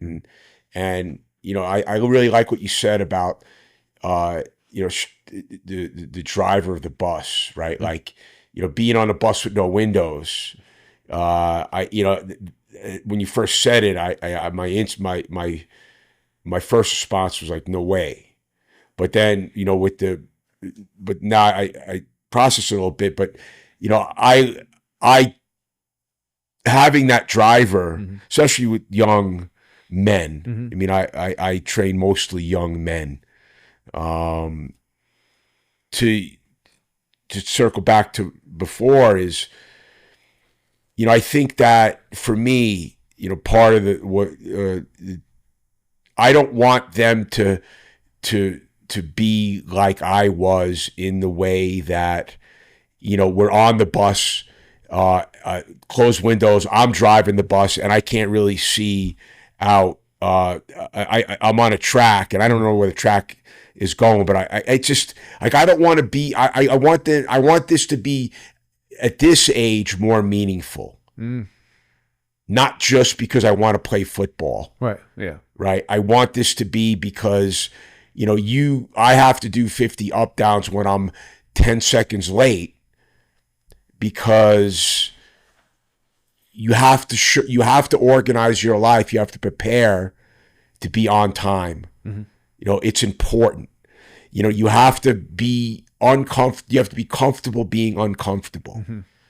And I never put my athletes in any risk of being hurt, but I do put them in uncomfortable situations, and I'll talk them through it. I'm like, look, this is going to be uncomfortable. Here's what it's going to feel like. Yeah. And when you feel this way, it's okay. And when you feel this way and when you start to lose your breath, you'll get scared. I do the same thing. Yeah. So here's how to get through it, because you get inoculated to these feelings a little bit. Yeah. And when they happen outside of here, you know, when something very stressful happens and you start to lose your breath, mm-hmm. you're like, okay, no, I know what this is, and I'm okay. I can, you know, I've dealt with this before. Yeah. And then you can take your emotions out of it, calm down, and solve the problem. Mm-hmm. So I talk to them in this way. Mm-hmm. Because it's got to be more than adding more weight on the bar. But adding more weight on the bar is right now not the only, but it's the vehicle. It's the thing mm-hmm. that I can create these scenarios with. Yeah, it's like, if we were all fortunate enough to have somebody as a guide that recognizes that the weight is simply it's an analogy for a burden. Yeah, it's an analogy for a burden. Yeah. Right. And it's a very good tool, actually. And to recognize, but often misused, to your point. Easily. And here's why I think it is. Just like, there's nothing that the traditional methodology speaks specifically about what I'm talking about. I think after it passes a layer of industrialized fitness, is the way I would call it, mechanized, like impersonal fitness, which is we're trying to scale and, you know, make these products that people can consume, like gym memberships and programs. And through that lens, we really dilute what the reality of training is. Yeah. And then we get into a spot that is not well guided. Yeah. And in all honesty, it's misrepresented. So now when you think about somebody who's strong in our culture, a strong, world's strongest man, most people will go, oh, he's an idiot. He's so, like, it's stupid strength, right? He's so dumb That's why he doesn't know that, like, I think how people perceive it is like he's lifting that rock off the ground because he's so dumb he doesn't know he could get hurt. Or in that's the opposite of strength expression at that level. It's highly intelligent. They are so absolutely intelligent about the risk that they're taking. And this comes, this might be a spoiler alert for potentially another episode that I would do on strength, but strength is the opposite of what the counterintuitive behavior trait that comes from strength is sensitivity. Yes. An absolute sensitivity, and developed in such a backwards way than people think. Because when something gets heavy or hard, what do we tell them? We tell them to shut up and just do it. We tell them to like numb the pain, forget the signal. In real strength, that is going to continue to progress in a manner that is like so beneficial. You're actually, if you're guided well, you're like, no, don't shut it off, but engage with it. Yeah. Like, what is the pain telling you? Is it saying that you're about to get hurt? Because you have to listen to that one. Or is it the attribute, is it the dichotomy of your character that doesn't want to do the hard thing? Right. Because that is the thing that we need to have a conversation with. We're not David Goggins our way out of this by just telling it to shut up and kind of like, you can't, you'll self-destruct. And this is where I find the, I would say the territory that's going to be gained in strength training and coaching is over the reality of building a vessel or a body that has the trajectory to live the life that you want to live. Not just one way, not just athlete or just not like 100%. Because in the same sense of balance, like I'm not trying to live to be 150 like Brian Johnson either, or not die. That doesn't entice me. I think life is beautiful because of its limitation and its time, right? That's like, yes, the flower is, fleeting. The cherry blossom is going to go away, which is why you take the time to notice it, because it's very short. Life is like that, but there is this trajectory that I think if you're well prepared and you understand, the downsides of what you're risking, you can at least aim it correctly. You can hit the mark that you're trying to mark, and I think a lot of people fall short. And that is what I think is unfortunate about the kind of the culture of strength training and conditioning and like kind of this it's fitness industry that really has taken over the real conversation. I think people have known it for a long time. I think people have always recognized that they lift something heavy and they look at each other and they're like, how did you do that? And they go, well, I don't know. And then it's introspective. Then it goes, well, I hold it like this. You talk mostly about the physicality of the technique of it. I got under like this, and then what'd you do? And you're like, well, then I just tried hard. And you're like, what does that mean? Because what are we talking about? That's agency. You're like, I overwrote my brain's first hesitation, and I said, no, you can do greater. Now I have a metaphor that breaks the limitations of my original, preconception of my world. That is just absolutely, for me, the diabolical part about training strength. And this is why when people are like, you do strength training, you get strong, and you're like, yes, but not probably how you're thinking about it. Because when I load a barbell, which I still do, I'm how can I make this a more powerful lesson as opposed to how can I just load more weight? Yeah, I hear you. And we talked about, just the affecting your arc over a long period of time. For me, one thing I didn't mention, part of my approach to how I did things up until I retired, to be quite honest, so I never thought I would live past 30. Yeah. So in fact, I had friends, we all had a kind of like a death pool. Mm-hmm. And I won like $500 when I turned. Because people are like, yeah, you're for sure right. not gonna live. So, when that didn't happen, that was a big part of why I did what I did and how I did it. Yeah. And it took me a long time to kind of sit with that, and it helped formulate my training methodology because, to your point, like, so from a broad perspective, we want to make, we're changing homeostasis, right? So we can determine what that wants to look. If you're an endurance athlete, then changing your homeostasis looks different than it does for making you stronger. But at the end of the day, we're adding a stress to the body that creates a new normal. Yeah. So, and this is where I started to think about training drug-free athletes. So I'm thinking to myself, well, external stressors like drugs create a physiological response in the body. Right? The cells that it's affecting don't care if it's from a needle or if it's from endogenous something else. Yeah. So I started to think in those terms. So I'm saying, well, do you have to put your foot on the gas pedal all the way down at 100 miles an hour to make these changes? Can you, if it's just about stress, manipulating stress, then let's find the stressors that we can use that allow us to maintain chase strength instead of running away from weakness. Right? So I started to think about training in those terms, like, well, it's just about stress. Let's figure out what the stresses we can use without getting you a knee and a hip replacement. Yeah. Is it possible? It starts with, is it possible? So, I think that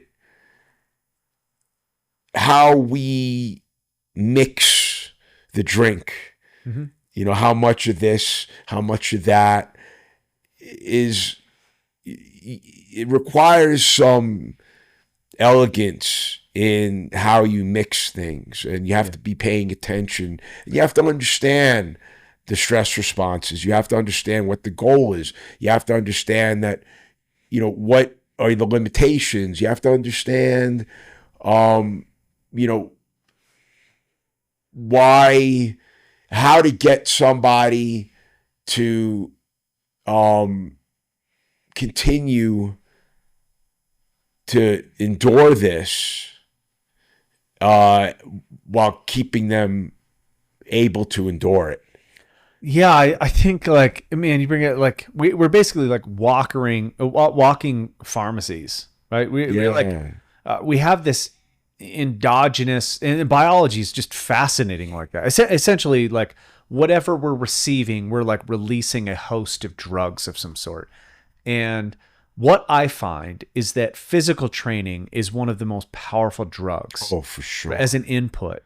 And so really, and this gets wild when you look at the root word for pharmacy is pharmakon, right? This is the first double meaning word in Greek literature. Oh, okay, I didn't know that. Pharmakon, which means drug essentially, both means poison and the cure.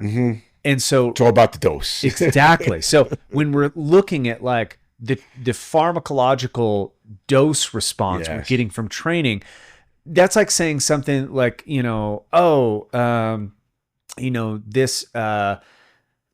whatever, this antibiotic is poisonous, and you're like, well, you took way too much, right? And this is I don't want to sound like that guy, which is back squat. I don't think back squatting is bad for you.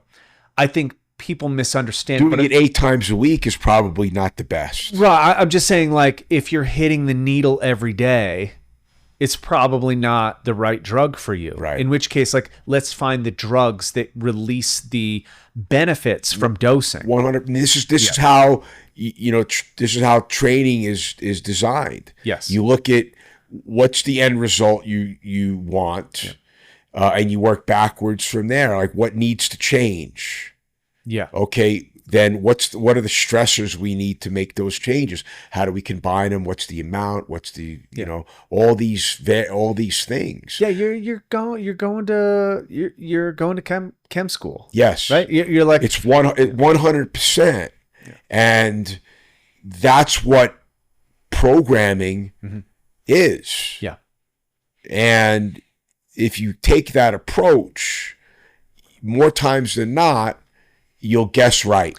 So this is kind of wild. To fulfill this analogy, there's always guys. I'm interested in obviously a lot of random subjects, but one of them could be like on psychedelic use, and you get these. I mean, there's forums, and you can read about what people are experiencing, and it's wild.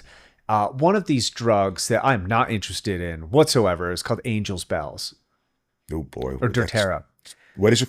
doTERRA. It's doTERRA. I'm mixing it with the essential oils company. It's not that. It's not doTERRA. It's right. like doTERRA or something. But it's a plant. It's known as Angel's Bells. It's a flower, and it is an absolute like psychosis-inducing drug.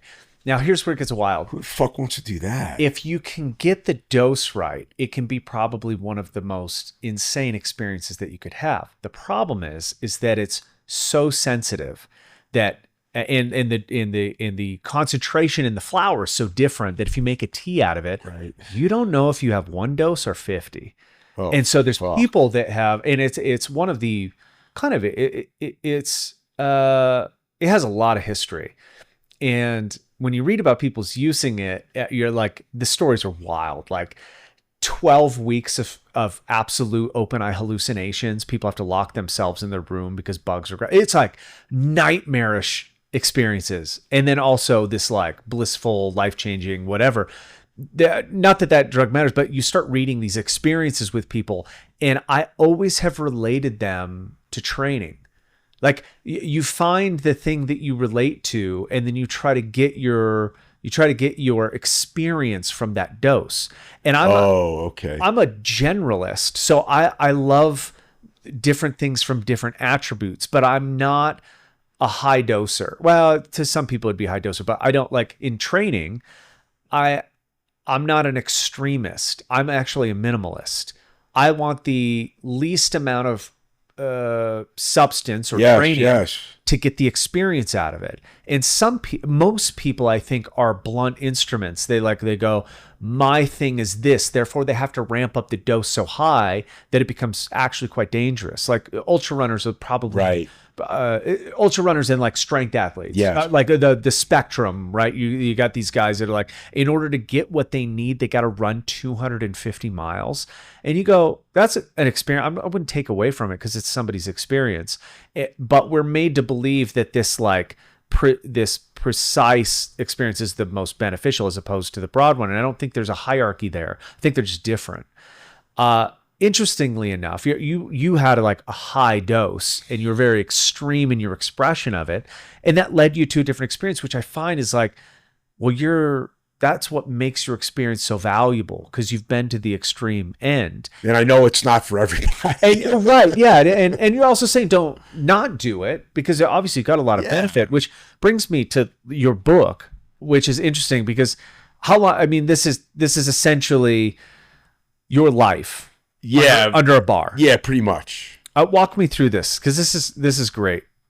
You've been working on it for years. Yeah, I worked on it for like 7 years, okay, on and off. Not because it took that long, just because it was fit and starts, and life gets in the way. The barbell for me, provided me a spectrum of things. Right, it protected me as a youth, to make me bigger and stronger. So I could fight better or not get beat up as much. And it provided me the ability to be a better athlete so I can go to college. Mm-hmm. And then it provided me a living as a weightlifter, it was my profession. And then it provided me a living, the way to make money. Yeah. So, I've had this profound connection to the barbell, and then I lost it for my personal growth when I retired. Like I talked about, like almost 20 years of I was teaching this thing every day, and then it was really like I was at war with it for myself. Like I didn't really I did it out of habit. It was a thing that I really didn't want to do, but I did it because I thought that I just didn't know what else to do. And, then I found it, again in my 50s, and I realized, well, not only this for me, but I said, this is a way, I think this thing can really positively affect everybody's life. And it's look, I say barbell, but it's really, it's hard work, right? It's doing hard things. Yeah. It's suffering, right? That's why I call the book Suffer Smarter. Yeah. We're all going to suffer, whether we do it physically ourselves, or life has done it to us, or in whatever it is, but I think, even though I was lifting heavy things, I wasn't suffering with my training, right? People would look, there's videos of me, I can barely walk, but I could squat 500 pounds. Yeah. I'm not suffering there because I can squat. I almost put 500 pounds over my head. Yeah. So it's not suffering for me. The moment that I pushed the prowler, it might have been 15 feet. I don't even know what it was. I broke down and started to cry because I said, oh my God, this is what I need. I felt like I was going to die. And I said, this is it. This is what I need. That's what got me to jiu-jitsu. Yeah. It got me to do these things that I was petrified of, the way it made me feel. Yeah. But I just found myself growing as a person again because I had suffering re-enter into my life. Yeah. That I can control. Barbell for me is never going to be suffering for me anymore. Because it doesn't elicit those psychological and physiological responses, because I can't do it like that anymore. But we talked about this, like riding the bike is like a nemesis for me. Yeah. And it's not hard physically, it burns and all that stuff, but it's not like life or death. Like I got off on life and death. Yeah. I wanted to do things that can kill me. That's how I found my suffering. Most people are not going to be able to do that or should do that.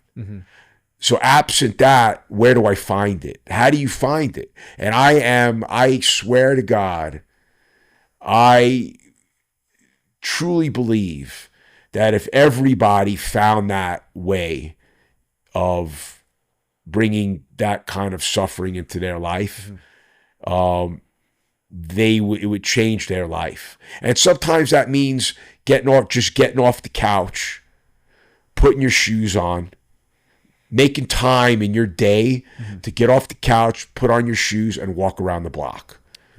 Yeah.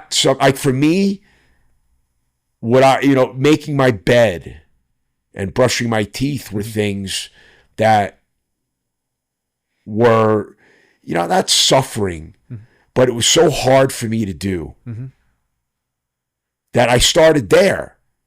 Yeah. Like, let me see if I could do this for a week. Make my bed and brush my fucking teeth. And then what's the next thing, right? I would put on my shoes and take a walk. And there were points in my life where those things were so, I couldn't even think about doing that.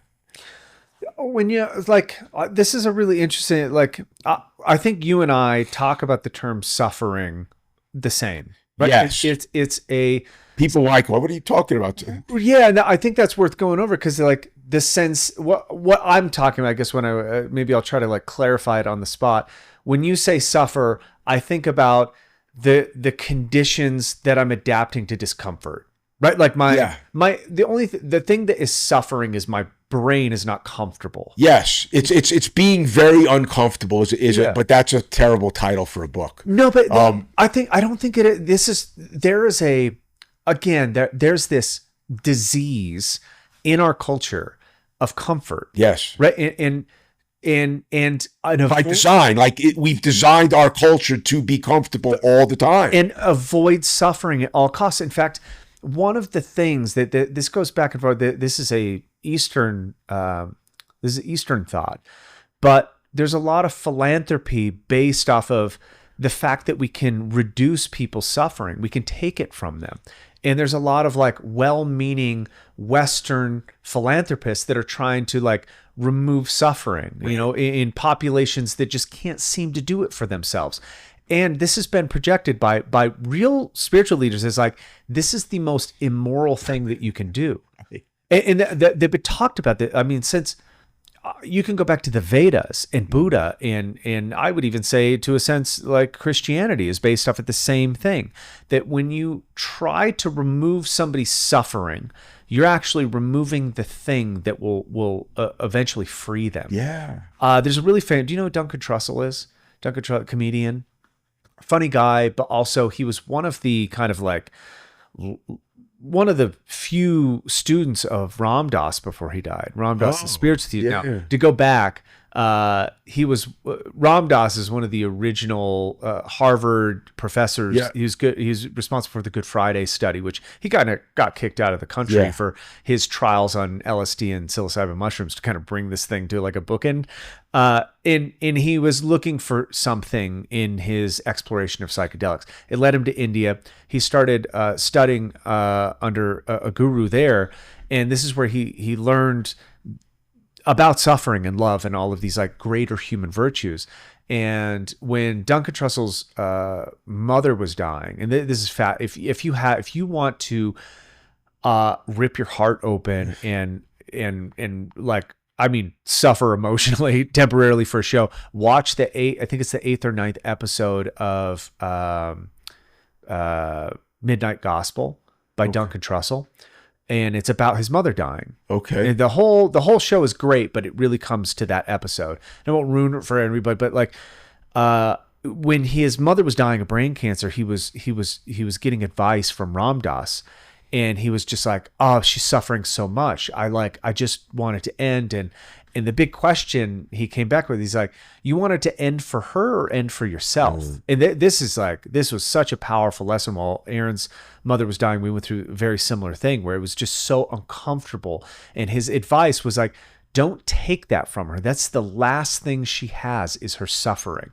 And it's the thing that links you to life. And so right now, as of now, we have people trying to remove this feature of our reaction to stress, which is suffering.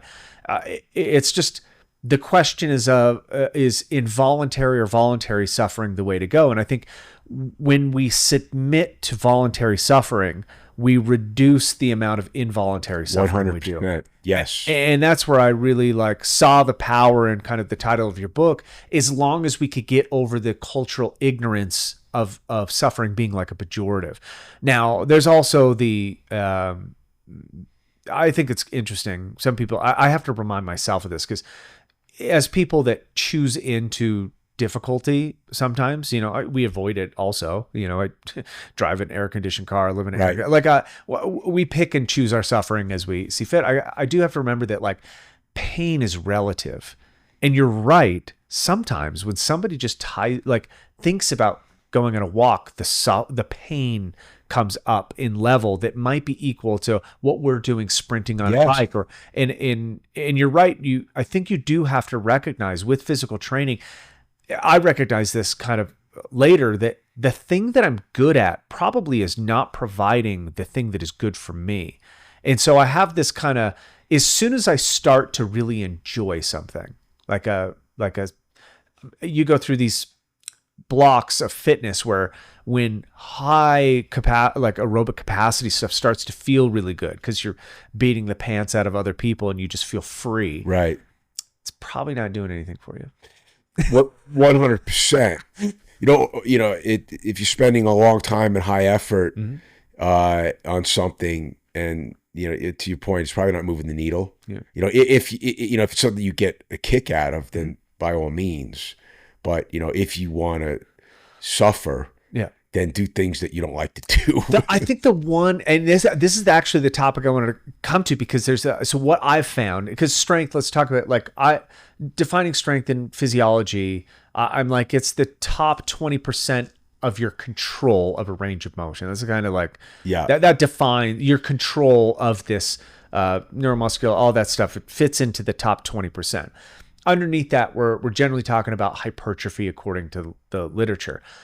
Hypertrophy is something that I just get more enamored with, because it doesn't seem like, the more the better, the more supportive, the more you contract and move the body and signal these growth processes. And I really do think you're seeing this in the longevity, which is like the best, retirement investment you could make is in muscle mass past your 60s. And so I'm a big epiphany I had with strength training was that I jumped to the expression of the top 20%, and I did not build what the benefits and foundation that hypertrophy gives you, if you really develop it to a degree. And I was wondering, like, in your own training and what you give your athletes, obviously sport specific aside, how do you see it this way? Do you see like hypertrophy as this foundation for strength expression? Yeah, so with my young boys, the majority of the repetitions are hypertrophy, Okay. by far, especially in the upper body, because they're running and doing all that other stuff. So they don't need a ton of barbell volume, so to speak, Right. for the legs. Gotcha. But I think that, as it's funny, like young people and old people are very similar. Yeah. In the thing that, they need to, young people need to put on muscle mass, and old people need to maintain their muscle mass or continue to try to put it on. Yeah. I think that, and this is where another way I have changed in my coaching approach over the last 10 years is as far as my weightlifters go, we do a ton of hypertrophy work, I just think that, there's value in it from a performance perspective in sport. There's tremendous value in it as we age, for different reasons. Yeah. Right. It's, so I when you look at that, and, tremendous value when you're growing. Mm-hmm. So, in all elements of life, it's important. Yeah. So we got, it should be, as important as anything else that we do. Yeah. And as a young person, they don't have the neural coordination to develop high levels of peak strength. Right. It just, because it's a skill. Yeah. Like it takes time. So then if that's true, then you have to use submaximal weights. Mm-hmm. So the two things that will affect the body the most significantly with submaximal weights is speed of movement and volume. Yeah. I mean, so that's where the crux of the training needs to lie, because that's where you make the biggest effect. That's really funny. So I call whatever it is, my little technique that I use to bridge hypertrophy into strength, I call it crux, because for me the crux is like the limiting factor to bridging an ascent, or so, like to complete something. There's really just like one thing that is holding you. And I find, let's talk about like linear path pressing or something like that. I've come up with this way, and it's not like overwhelmingly different than what people might notice, but I want people to bump up against where they're failing, and I want them to push past that limitation. So I've been able to, and by isolating to a single side, so unilateral movement, usually a dumbbell or something, a single leg, you can do it on a machine, kind of. Machine's probably best for leg movements. I find of trying to hit, a maximal rep with a very controlled body position, from somewhere from like 4 to 6 reps, you should be able to hit the spot where biomechanical efficiency breaks down and you hit what I would call the limitation. And the drill there is to not let it fail. It's just to continue to press into it, even if you're not moving anywhere, to not let the system go. Oh, yeah. Because I find that what happens with like failure training and hypertrophy is you go, huh, and then you drop it. And therefore, when you hit the same thing in strength training with a single or a double where you go, huh, and then you drop it, the crux is about keeping tension, keeping a high amount of tension, even though there's no success on the horizon. And funny enough, in testing this, what I found is like just teaching the ability, like, I don't care if you complete it. I care that you stick to it for a 12 to 13 second effort and push into the discomfort and contract harder. Most people will finish the rep. It just took a really long time. And then they bridge that gap. And so this is to come back to like talking about hypertrophy, or, you know, what we call strength endurance. What's interesting to me when I look at, I love looking at things like how movement affects behavior. And I talked about the sensitivity of strength training. What I also found fascinating was that strength athletes, especially powerlifters, when they would become broken, they're some of the most emotionally sensitive individuals that I've met.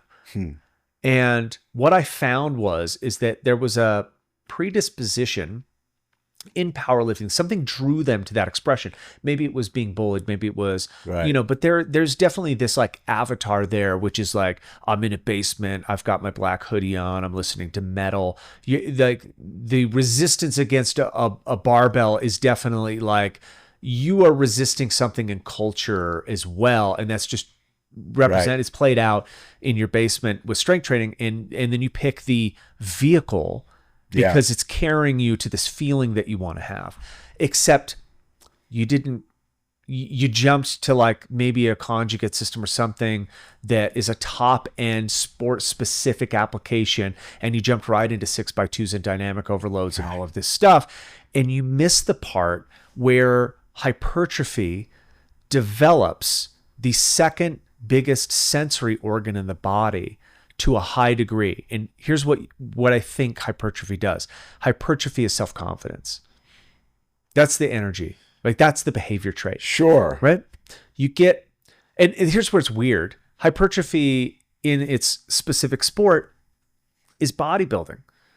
They're on a stage in skivvies, tan and flexing. It's the most confident expression, but it's been bastardized quite a bit.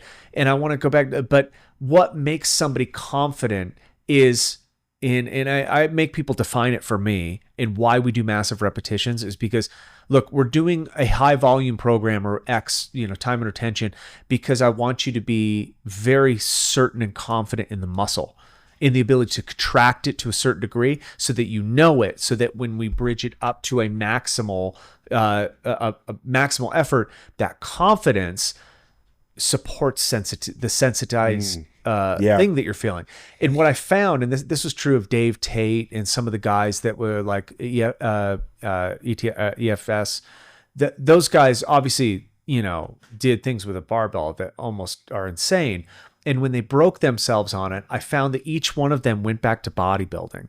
They went back to building their confidence, and then they were able to express their muscularity. And I was just wondering, it seems like you've done the same. Like you've come back to, okay, I need to build muscular tissue, lean tissue. And if that is, is that something that hits home where you notice this in strength athletes? My training is predominantly bodybuilding and VO2 max training. Yeah. It's and like you're into the sport of longevity. Yeah, I'm in this right. Yeah. I mean, I'm into longevity. I mean, part of the reason I do bodybuilding is because I can do it. Yeah. Right. Because, I don't, there's things that I can't do or just don't do. Aren't worth the risk. It's not worth the risk for me. Right. But, bodybuilding, training in those rep ranges, it makes me feel good. Yeah. And it, and I mean, there's a vanity portion to this as well. I mean, I'm human. Totally. I'm in better shape now at 56 than I was at 36. Right. And as far as all the measurables like body fat and, my, all like my labs are all better now. And that has to do with what I consume and my movement. Yeah. And, everything is fixed, not everything, but things are fixable. But bodybuilding is really, it's a form of medicine as well, because I think the amount of blood that flies around, delivering nutrients. I think the lower, one of the other things why, talk about GPP and preparation for even professional athletes, it's not just the hypertrophy of the muscle, but it's the time under tension for the connective tissue, which really most of the injuries occur in the connective tissue. Yeah, for sure. So it because it's not high intensity, but it's intense enough. The contraction is intense enough to create the morphological changes that need to happen in the connective tissue. Yeah, that you don't get. You don't get with the heavy weights because you can't do it enough. Right. And if you do, you're going to get hurt. Yeah. So, there's a restorative effect with bodybuilding. There's a healing effect with bodybuilding. There's all these things. And I think at every stage in life, in everything that we do physically, there needs to be some kind of lower intensity repetitive work. I just think that because that's the consistency. Yeah. You can't always hit a 90% for a double or something like that. No. The vast majority of if you're training, with weights or machines or whatever you're training with, body weight, there needs to be a large volume of these things. And I have, and one thing that I've added, you mentioned it, is, training each side. Right. Like I even with my boys, we have a barbell squat day, and then we have a single leg day. Yeah. Right. And, we do barbell work, pressing, we do dumbbell work pressing, we do a ton of body weight stuff too. But, I just think that, working in high reps, working each side, these are not just things that we should do. They're things that everybody should do if you're an athlete or not. Yeah. My weightlifters do it. It's part of their training. I just think there's great value in it. Great value. So I got some I reached out for people to have questions for you. I've got some rapid fire questions. Okay. To know, they didn't know it was you. I just said, respected strength coach. You're not getting any personal questions, although that would be creepy if it was. One person knew who it was, but all right. I had from Terrence. Ask him about his viewpoint on common misconceptions he sees in training today, or what he would do differently if he could go back in time and navigate the information overload. Like this is a real question about. Dude, there's so much. Program. I talk about this in my book. Like about this fire hose of information. Like when I was young, information there was a scarcity. Yeah. Right. So it was just hard to find. And now it's being blown at you through a fire hose. And now, how do you know what to pay attention to? It depends on what you're trying to train for. If it's some person that just wants to be physically healthy, we can argue about different modalities, but at the end of the day, what's the thing that you get excited about? If you're not doing anything is good. But now if you get past that point, I think that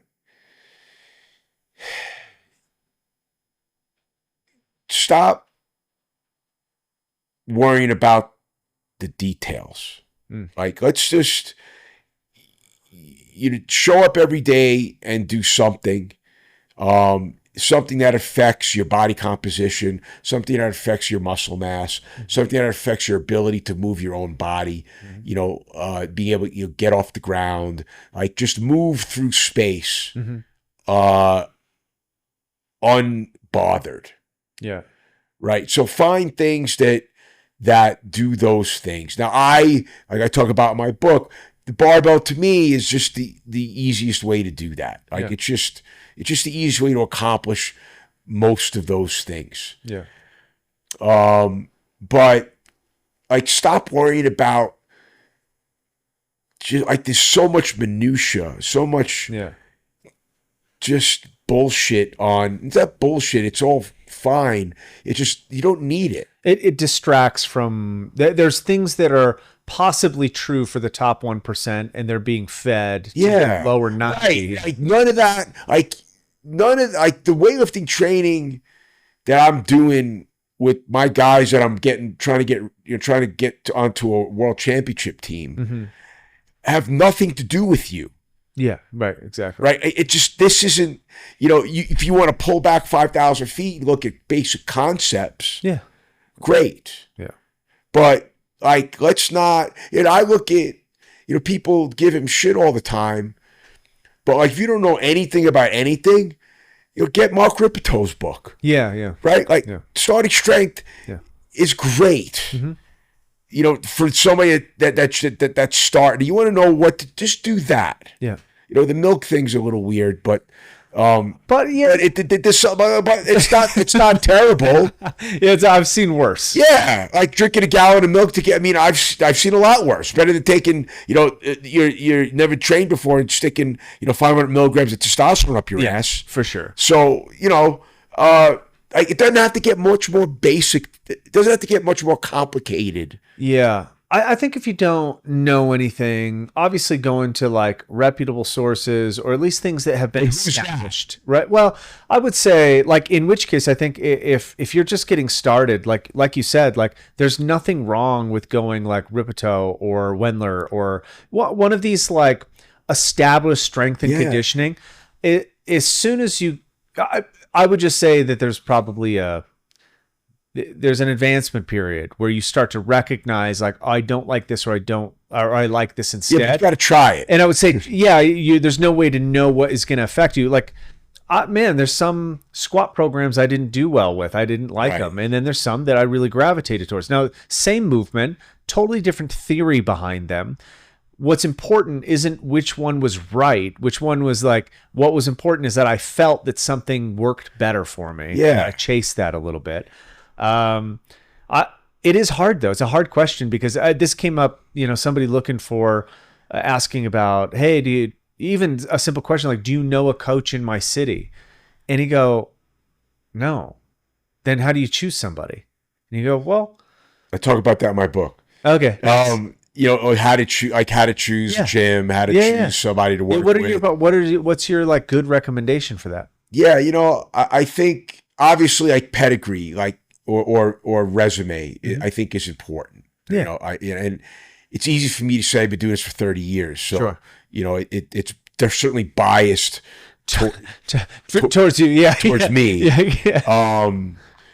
And this is a harder one, but like walking into a gym and like seeing what's going on, right? Like what's everybody doing? Is everybody on their phone? Yeah. Is it, is the music blaring and nobody's working? Yeah. What do the movements look? Do they look like the movements, or is it like, it's hard to say if someone's never seen somebody squat before, they wouldn't know if that a good squat or a bad squat. Right. But, I think, what do people, it depends. What do people look like? Are there people in there that look like you want to look? If you know nothing else, I would go back to kind of how you described. how you got enamored with training. Right. Like you saw something that you liked, gravitate towards those people. I wouldn't take what they say as gospel. No. But I would definitely, I think the most important thing is to be in an environment that you like to be in. And whether that's a gym or whatever outside. Is it a place that you enjoy going to that you can, because it's a tribal, you're buying into a tribe. Yeah. Right. And, there's certain behaviors and language and ceremonial things that happen in a tribe. Yeah. Right. Like, those are the things that you can, that make you feel good about being there. Yeah. So like, I think that if you're starting your journey, as long as they're not doing just total asinine, stupid shit. If you're starting your journey, find a tribe that you're comfortable with. It's one of the reasons why I love this place. Yeah. Because it checks a lot of boxes for me. Like, I walk in here and I look at the people training, and I'm like, that's how I'm back to being a kid. Yeah. Like, that's how I want to look. Yeah. Right. Like that. And I watch guys on the floor. That's how I want to feel. Mm-hmm. Like, it's so like, when you come to this place, you know what you're buying into. Yeah. I appreciate that. I would also say, like, that we're definitely not some people's cup of tea. No.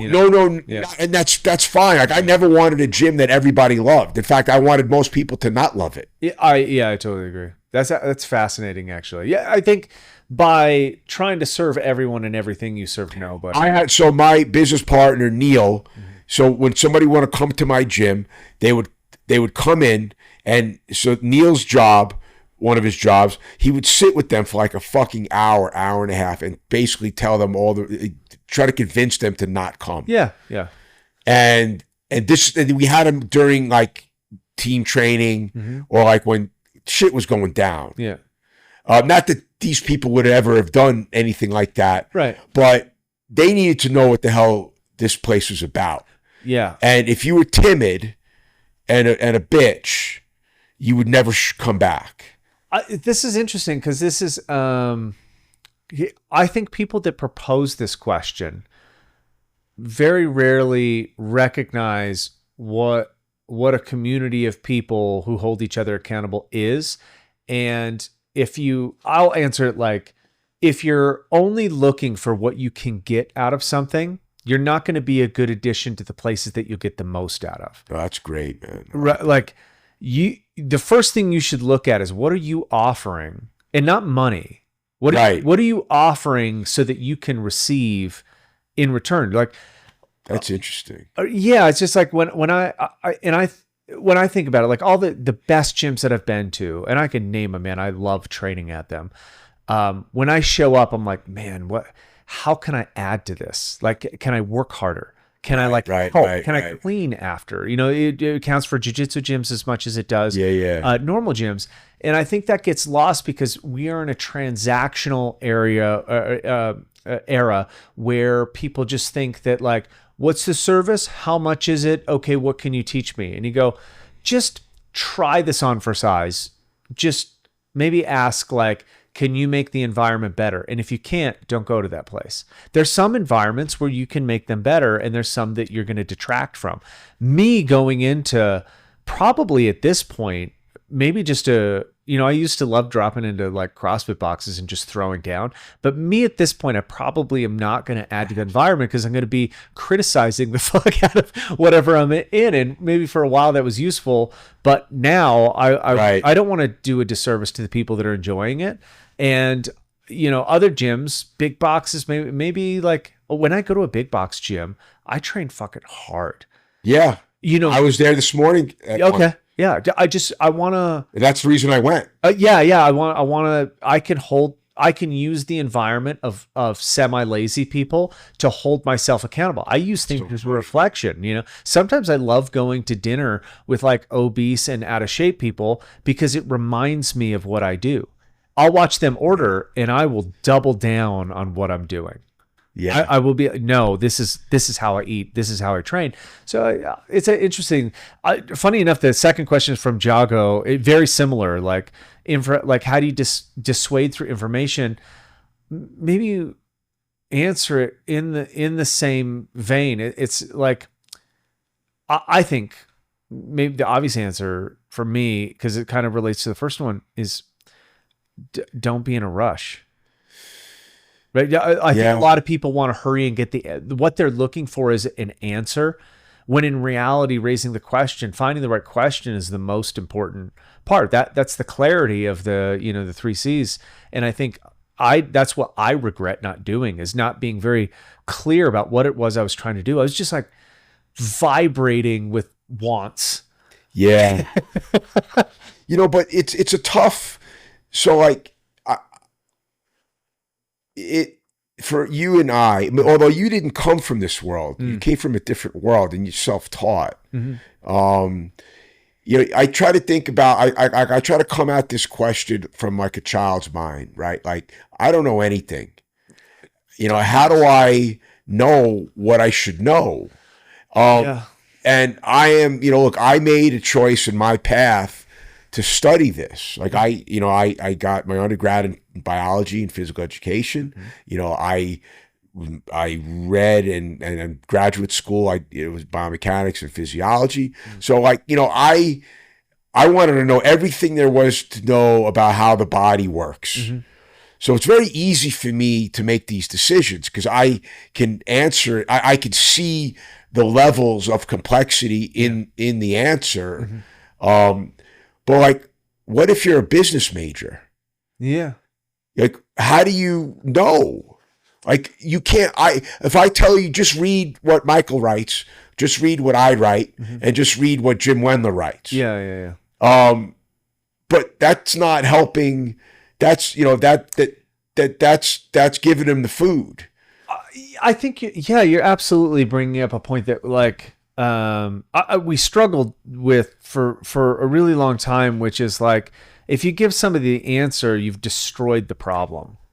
But then you don't even know what questions to ask. Well, that's right. Yeah, that's like, and this is where I thought, to be fair, to kind of hit the nail on the head, that's where I think most people find sport. It's an answer to what should I do, right? And it's really not, like most things, the question is the most valuable. Like trying to find Josh, the guy who was represented as the kid in the movie Searching for Bobby Fischer. I forgot his last name. Oh, yeah. All right, so he has this concept that is absolutely so important, and he doesn't care what you're doing. Is like, if on the day you're not asking what the most important question is, you're missing everything. And it doesn't matter what the subject is. And you're right that like, we are humans full of multitudes. If I'm specializing and focusing on business, I don't have time to get a physiology degree. Therefore, right. I'm looking towards how can I navigate this very complex subject? And this is where we run into problems, because you like, well, just do this, then this, then this. We're like, well, we're taking a lot of the benefit out by just making somebody go down a very narrow path or a very general path, depending on it. And so there is two sides of this. So like, it really depends on what you want to get out of it. Yeah. And I think that comes with the clarity thing. It brings us back to, if you tell me the intention, I can tell you what the best question to ask is, or at least get you close to it. Okay. I think training is trying to answer the question. It's not, training is not a result of answering the question. It is a result of the question itself. When I show up, and I think, what carries me, and I'm pretty consistent at training for 15 years. Yeah. I think I can count maybe on my toes and hands how many days I've missed. Oh, wow. Not very many. And I mean miss as in like, I didn't plan to train that day, or I planned to train that day and I couldn't, or something like that. I have so much consistency, and the thing that always pops up is not, in fact, it's never been, this does this. That has never carried me. In fact, that kills it for me. When I know what I'm going to get out of something, I really am like, well, what, then why would I do it? And this is the deep philosophical part that I try to layer on people, is like, if you know what you're going to get out of it, there's nothing to learn from that. And therefore you will be harder to do the process. But if you're curious, if you're like, I wonder what this feels like, or I wonder what the reaction to be, I wonder if this will make me X, man, the only way to answer that question is to do the movement or go through the process. And I feel like that reveals the teacher, the guide, the person. So you recommend, and I like you, just experiment, like just do everything. Yeah, and then figure, and then because that'll give you some level of education. Yeah. You know, and then you see, you know, what feels good, what you're willing to do. And to be fair, my first question about whether I like jiu-jitsu, I got the wrong answer. Right? It told me very specifically for 4 years of trying it that I did not like this thing, that this was not for me.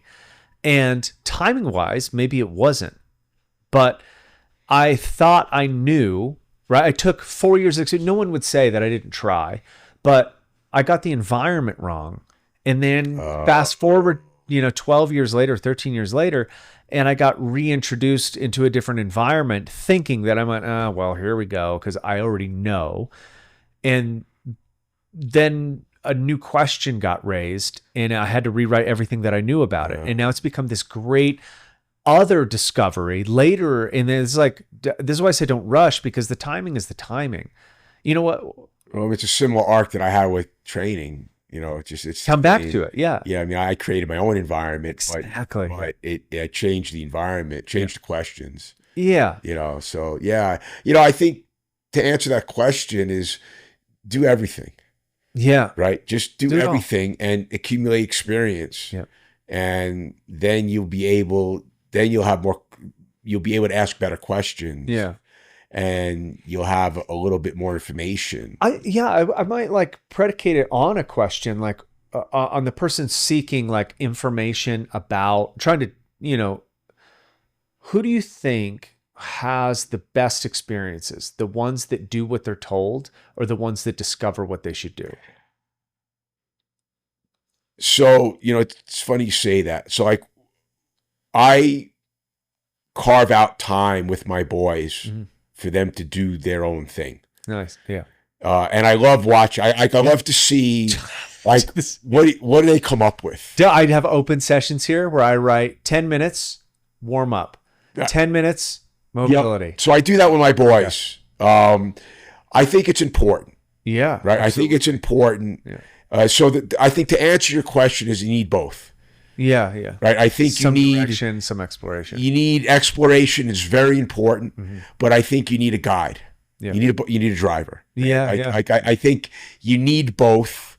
And I think that as you go on the journey, as you're on this journey, I think it switches. I still need. I come here. Yeah.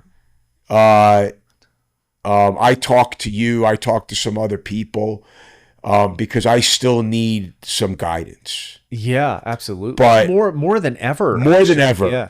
But most of my time I spend with self-exploration. Yeah. Oftentimes I know, like today, it was going to be an upper body day. I was going to do some pushing and some pulling. Sometimes I knew I don't always know what I'm going to do. I know how I want to feel. Right? Like if I know that if this is a strength, if I'm going for a strength stimulus, it's going to be a lower repetition, or if it's a mix, but it's all exploration. And it was the hardest thing for me to do because I'm a guy that said I was handed a sheet, a program, and said, do this. Yeah. And I did everything that was on the sheet. So, to be able to give myself the freedom to choose and to make sure and to know that it's okay. Yeah. It opened everything up for me because before I was planning my training. Yeah. I worked 18 hours right? And I'm supposed to do this thing on the paper, and I can't do it, and then I'm a failure. You get the good boy check if you finish or complete, which essentially what is arbitrary. Yeah. And then I was like, this isn't working. Yeah. So, and I think this is the other thing that, give yourself some grace, and go, like, if you have a coach, I'm not saying don't listen to the coach, but have conversations with the coach. Yeah. Unless you're training for something very specific. Like, my weightlifters are not going to deviate very much from the program, because the program is designed to elicit very specific responses. But absent something like that, who gives a fuck? Yes. Yeah. Right? Like, get going, and know that if you have a really hard day, if you want to measure it with load, great. But if it's a hard day, follow it with an easy day. Yeah. Like, it doesn't have to be. Yeah. It doesn't have to be just some formulaic, complex thing. Yeah. No, it doesn't. Which is, look, people shit on CrossFit. I think the implementation of that kind of training can be bad. Like, you could fuck that up. For sure. But the concept of, these different things, I think there's big problems with it. Sure. Like anything, yeah. But like the variety and the different ranges of intensity, and they did it no matter how they felt, which is stupid. Right. What I'm saying is, I like that, it doesn't have to be any one thing. Have a basic concept of how to plan your stress. But then how you fill those days is not as important as just showing up and doing it. Yeah, going through the motions. Yeah. We leave a lot of room for feeling how you should feel. And also, I mean, where we've moved from is kind of what you're talking about. Yeah. Which, like, it used to be like, we used to be so rooted in the sports science of it. I want this power outcome with this kind of like velocity, or like what we were like really gearing in. There's nothing tangible about that. There's nothing I can grab onto and be like, yeah, VO2 max, or, but then when I started looking, well, what are the like underlying sensations of these attributes? That really opened it up. Like, well, do you want to feel like that? Because if like in CrossFit, if I want to feel like there's no oxygen in the room, I'll train like that. Right. If that's what I'm seeking. But if I want to, like, man, you know what? I just want to feel good today. Right. Like, I want to walk out of the gym being like, I feel, mobile and loose, and I feel like, competent with my body. Man, I'm probably not going to burn the house down. Right. And the more experiences you have, like when you come in and say, this is how I want to feel, then instantly you can revert to a list in your head and say, these are the things that make me feel that way. Yes, exactly. Right. Like these are the things that I want to, I want to be strong on my upper body today. Well, these are the things that do that.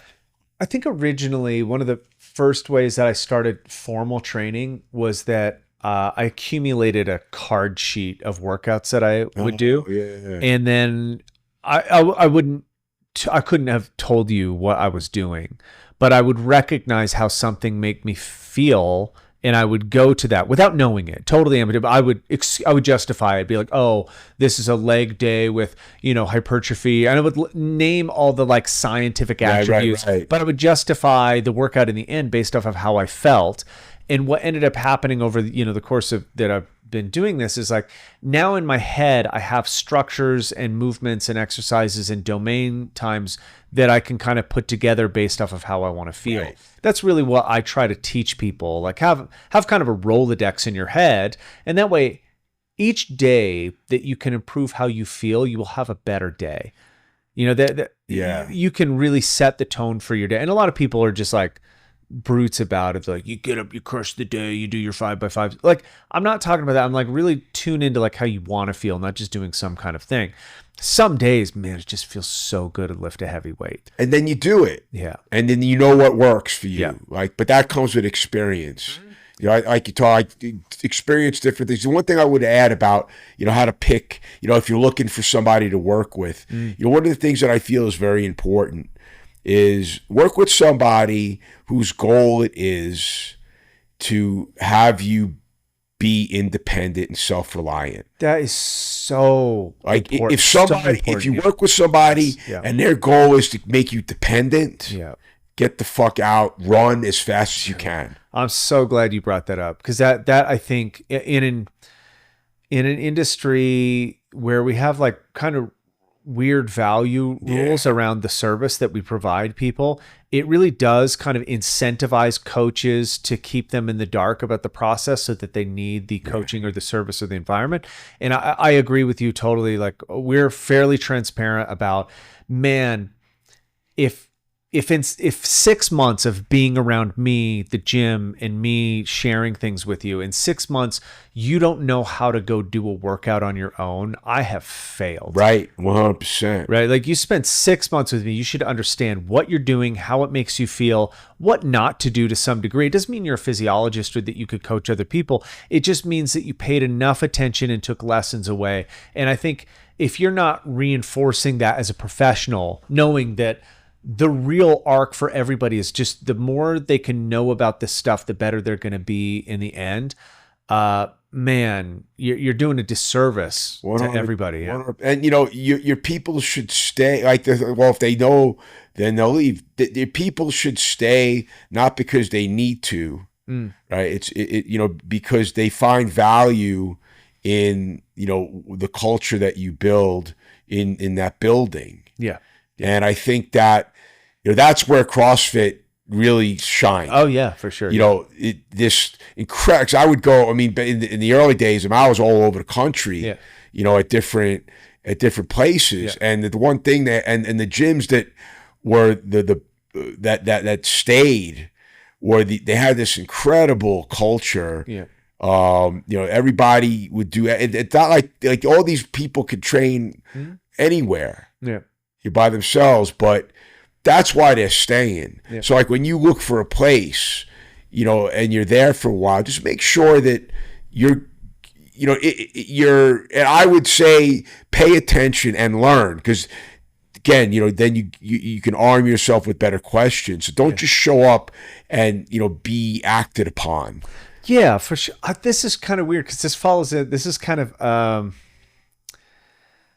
this is for Paul Jones. I think it's the same answer actually, which is like, what are you doing for longevity, as this feels a far greater goal? Now, when you mention it, you're like, what gets you to do something consistently is communal. But maybe you'd answer this differently. Like, what do you think, like, the biggest contributor to you in having a longevity goal? What do you think the contributing factor is? So, communal it's the one thing I don't have. Like, I wish I had more of it. Yeah. I've trained pretty much by myself. Yeah. But I think that, I think community is one of the biggest. Strong community is one of the biggest reasons why people remain training. Just a strong gym community. Yeah. That culture. And I just think that you want longevity, be around other people that are doing the same thing. I can't help but think of like those parks in China where there's like 100 old ladies doing Tai Chi, and you're like, they're not obsessed with Tai Chi. They're obsessed with they're obsessed with like the feeling they get being around other humans. And the interaction. I don't think, we don't interact as much in person as we used to. No. So I think that, especially for young kids, like, I think it's important. That's why one of the things I like about sports or just being around, it's just, it forces you to interact. And I think as humans, as adult humans, some people aren't interacting with anybody in person all day, right? Because they're working remotely from home on a screen or so I think that, that will add to the value, to your life. I mean, so I think that, that's why, picking the right place is so important. Yeah. But don't do it on your own. Yeah. I think, not that you can't, Right. Oh, for sure. Yeah. Right. But don't. Yeah. I do it on my own mostly just to be quite honest, I need a break from people. Totally. Yeah, for sure. But I miss it. Like I like it. But I'm doing this for, I've been training for 43 years. Yeah. So like training is a very different thing for me. Yeah. But the best times, the most enjoyable has been when I've been with a group of people that are doing the same thing, experiencing the same feelings. Mm-hmm. There is no better feeling than that. Yeah. And I really, you got to find that place. You got to find that tribe. My last question for you, which is from me, what would you like to see as a shift in the industry that would improve people's outcomes? Not just yours personally, but like, what do you think the biggest shift would come from? This is pie in the sky shit, but I think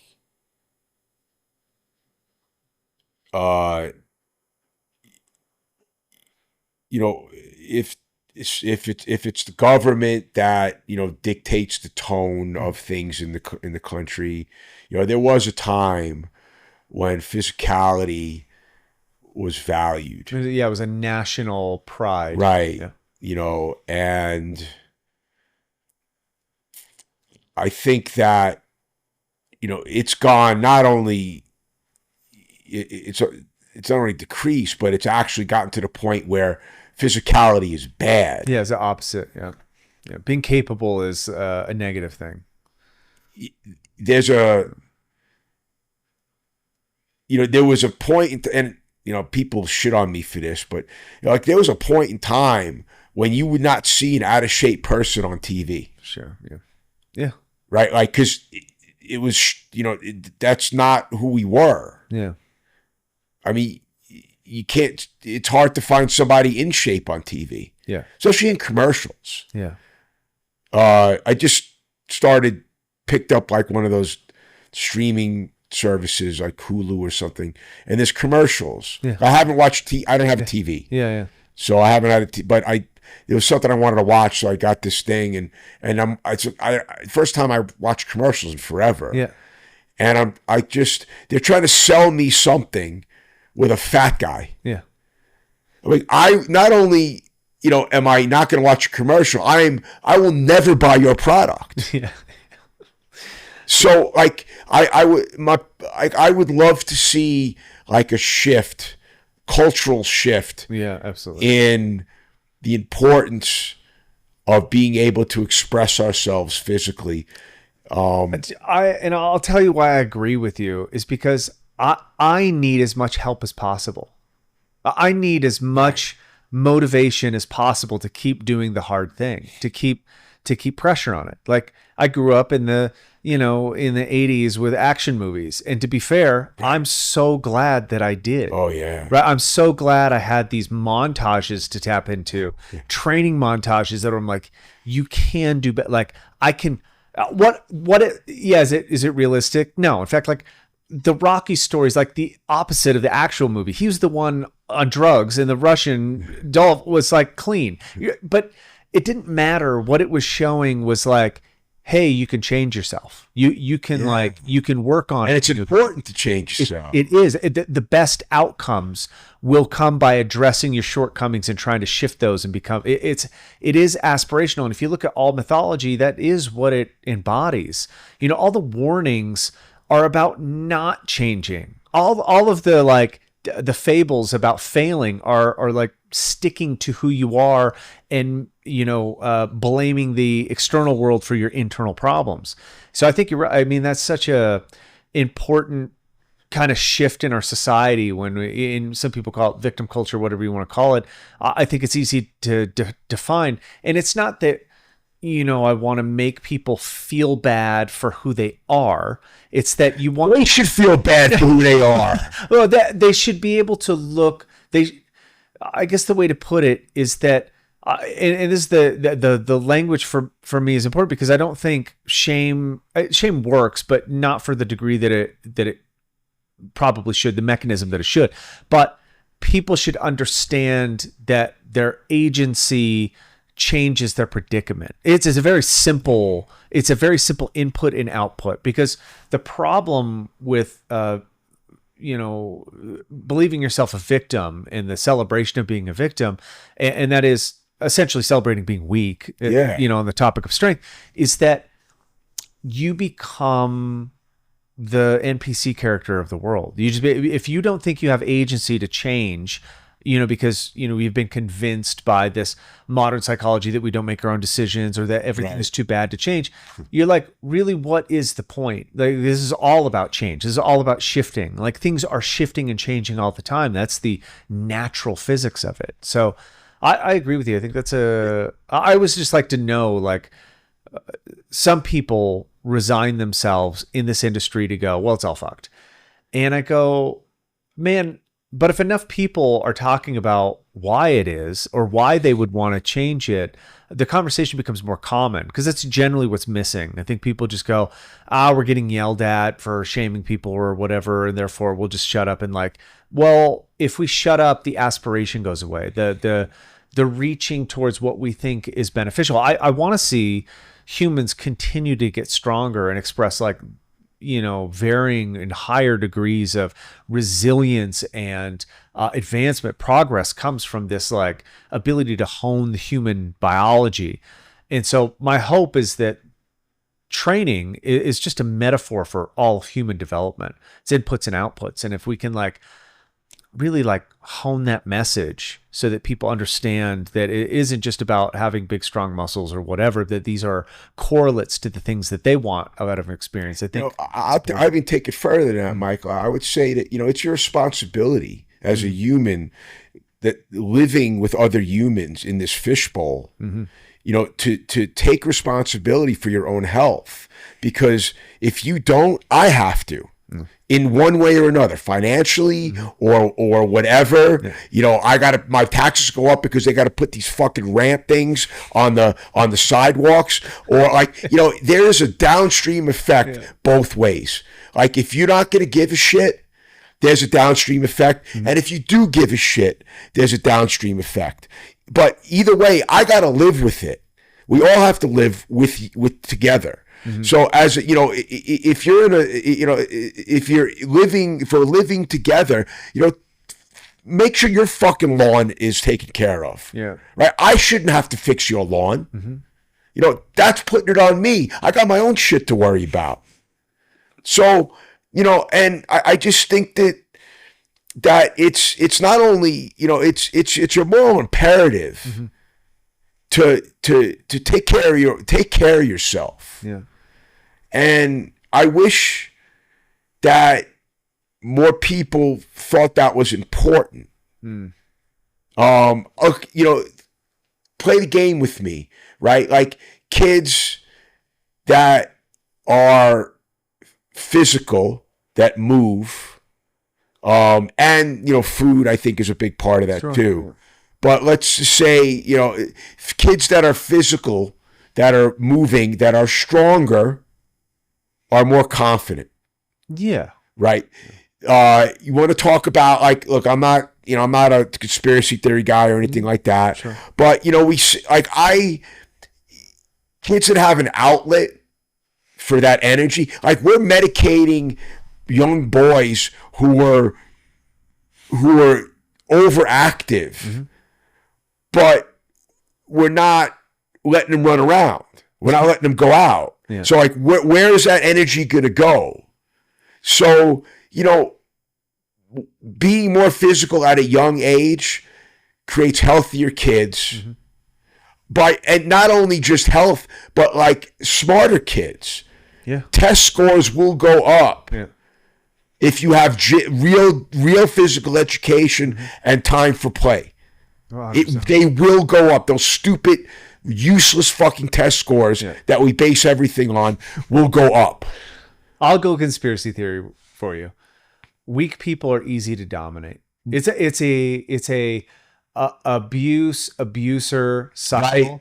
And no matter how you look at it, like, you can say that it's premeditated, or that it is a cabal of bad actors, but a people that doesn't know their own strength is really easy to rule over. Yeah, 100%. They're desperate for help. They are, and it comes like, why the agency thing is so important for me is like recognizing your own potential for strength, period.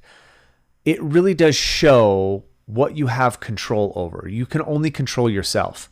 But when you don't know that, you said self-confidence in these kids, like when you have no confidence, you have no way to defend yourself against bad information or bad food or the second you start developing yourself, you start recognizing patterns. And it really is, yoga today is not what yoga was when it was developed. Right. Yoga is about control. Right, the position practice is absolutely about controlling the breath, controlling your position. It is an act of strength. Now, I'm not saying like it's strength training according to what we know. Oh, but it's philosophically it was right, and that's how a lot of these, like when people really recognize what they were doing in India with physicality in order to like develop their philosophy and their spirituality, that's really what they're looking at. I don't think it's any different. I just think we've been convinced that the world is purely physical and that we can't affect it like how we should, because that's dangerous for people to know. Yeah, I mean, it's there's nothing dangerous about being strong and physical. And I'll take it even further, like with men, with boys. I mean, women. It's not. I'm more concerned with young boys and men.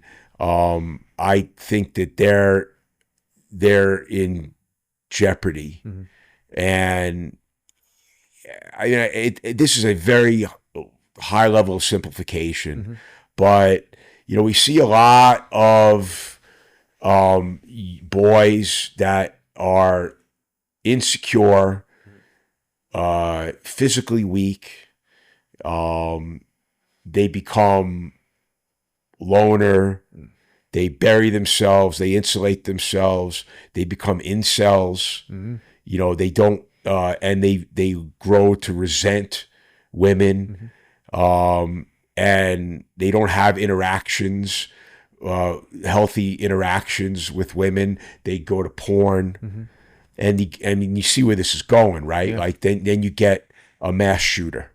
Yeah, right. Like you get these. They're a happy boy that's confident, most likely is not going to shoot up a mall.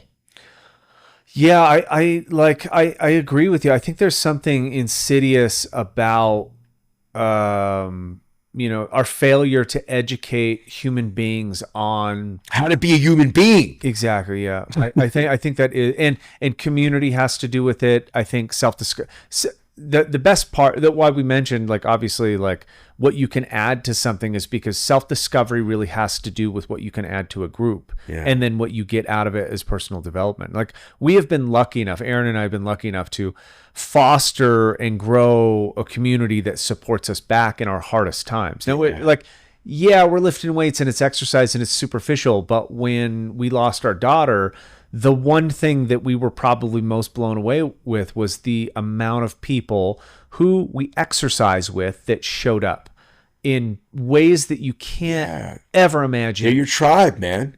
And I think a lot of people don't have that. And if this is, I don't say that you have to get it through gym. I'm saying like it is one avenue. It's an avenue. Sebastian Junger talked about the importance of tribe, obviously, but it was so important what he discovered in the military and in times of hardship to have community that bolsters you, that he moved to a very poor part of New York to live in a Puerto Rican neighborhood because he knew that they were tight-knit communities and that he was a white middle-aged male that was at highest risk of isolating and then self-destructing.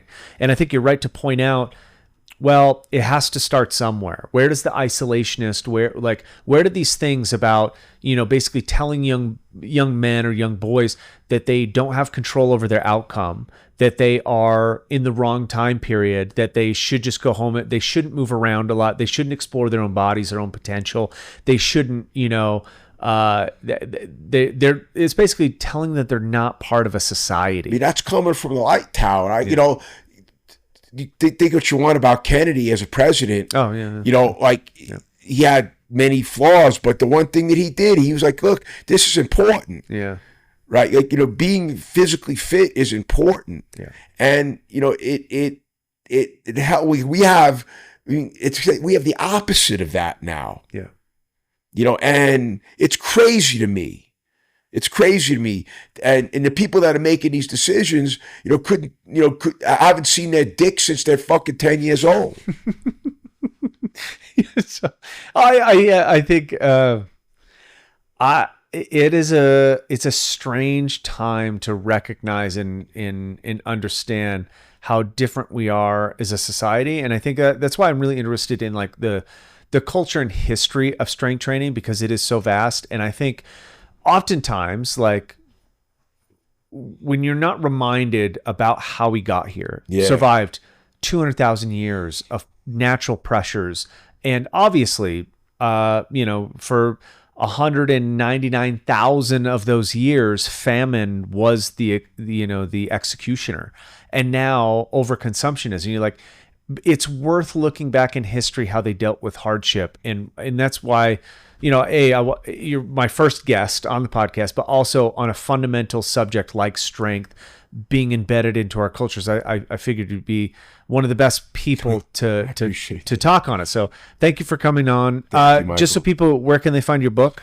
It is currently on Amazon, nice. The physical copy.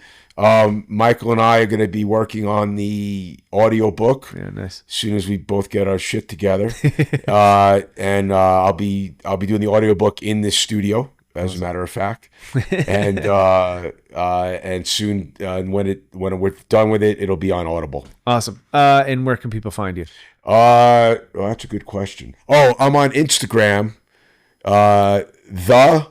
_Sean SEAN_Waxman. Nice. And I'm on Facebook. I think it's just my name, Sean Waxman. Awesome. If you want to read the first chapter of the book, you can go to SeanWaxman.com and you can download the first chapter for free. Awesome. And I think that's all. Awesome. You can find me at Bingham High School coaching up my boys. Hell yeah. I'll put that link so people can read the first chapter and get a load of what the book's about. Thank you for coming on. I'm sure this won't be our last conversation. No. Thanks, Sean. Thank you, brother.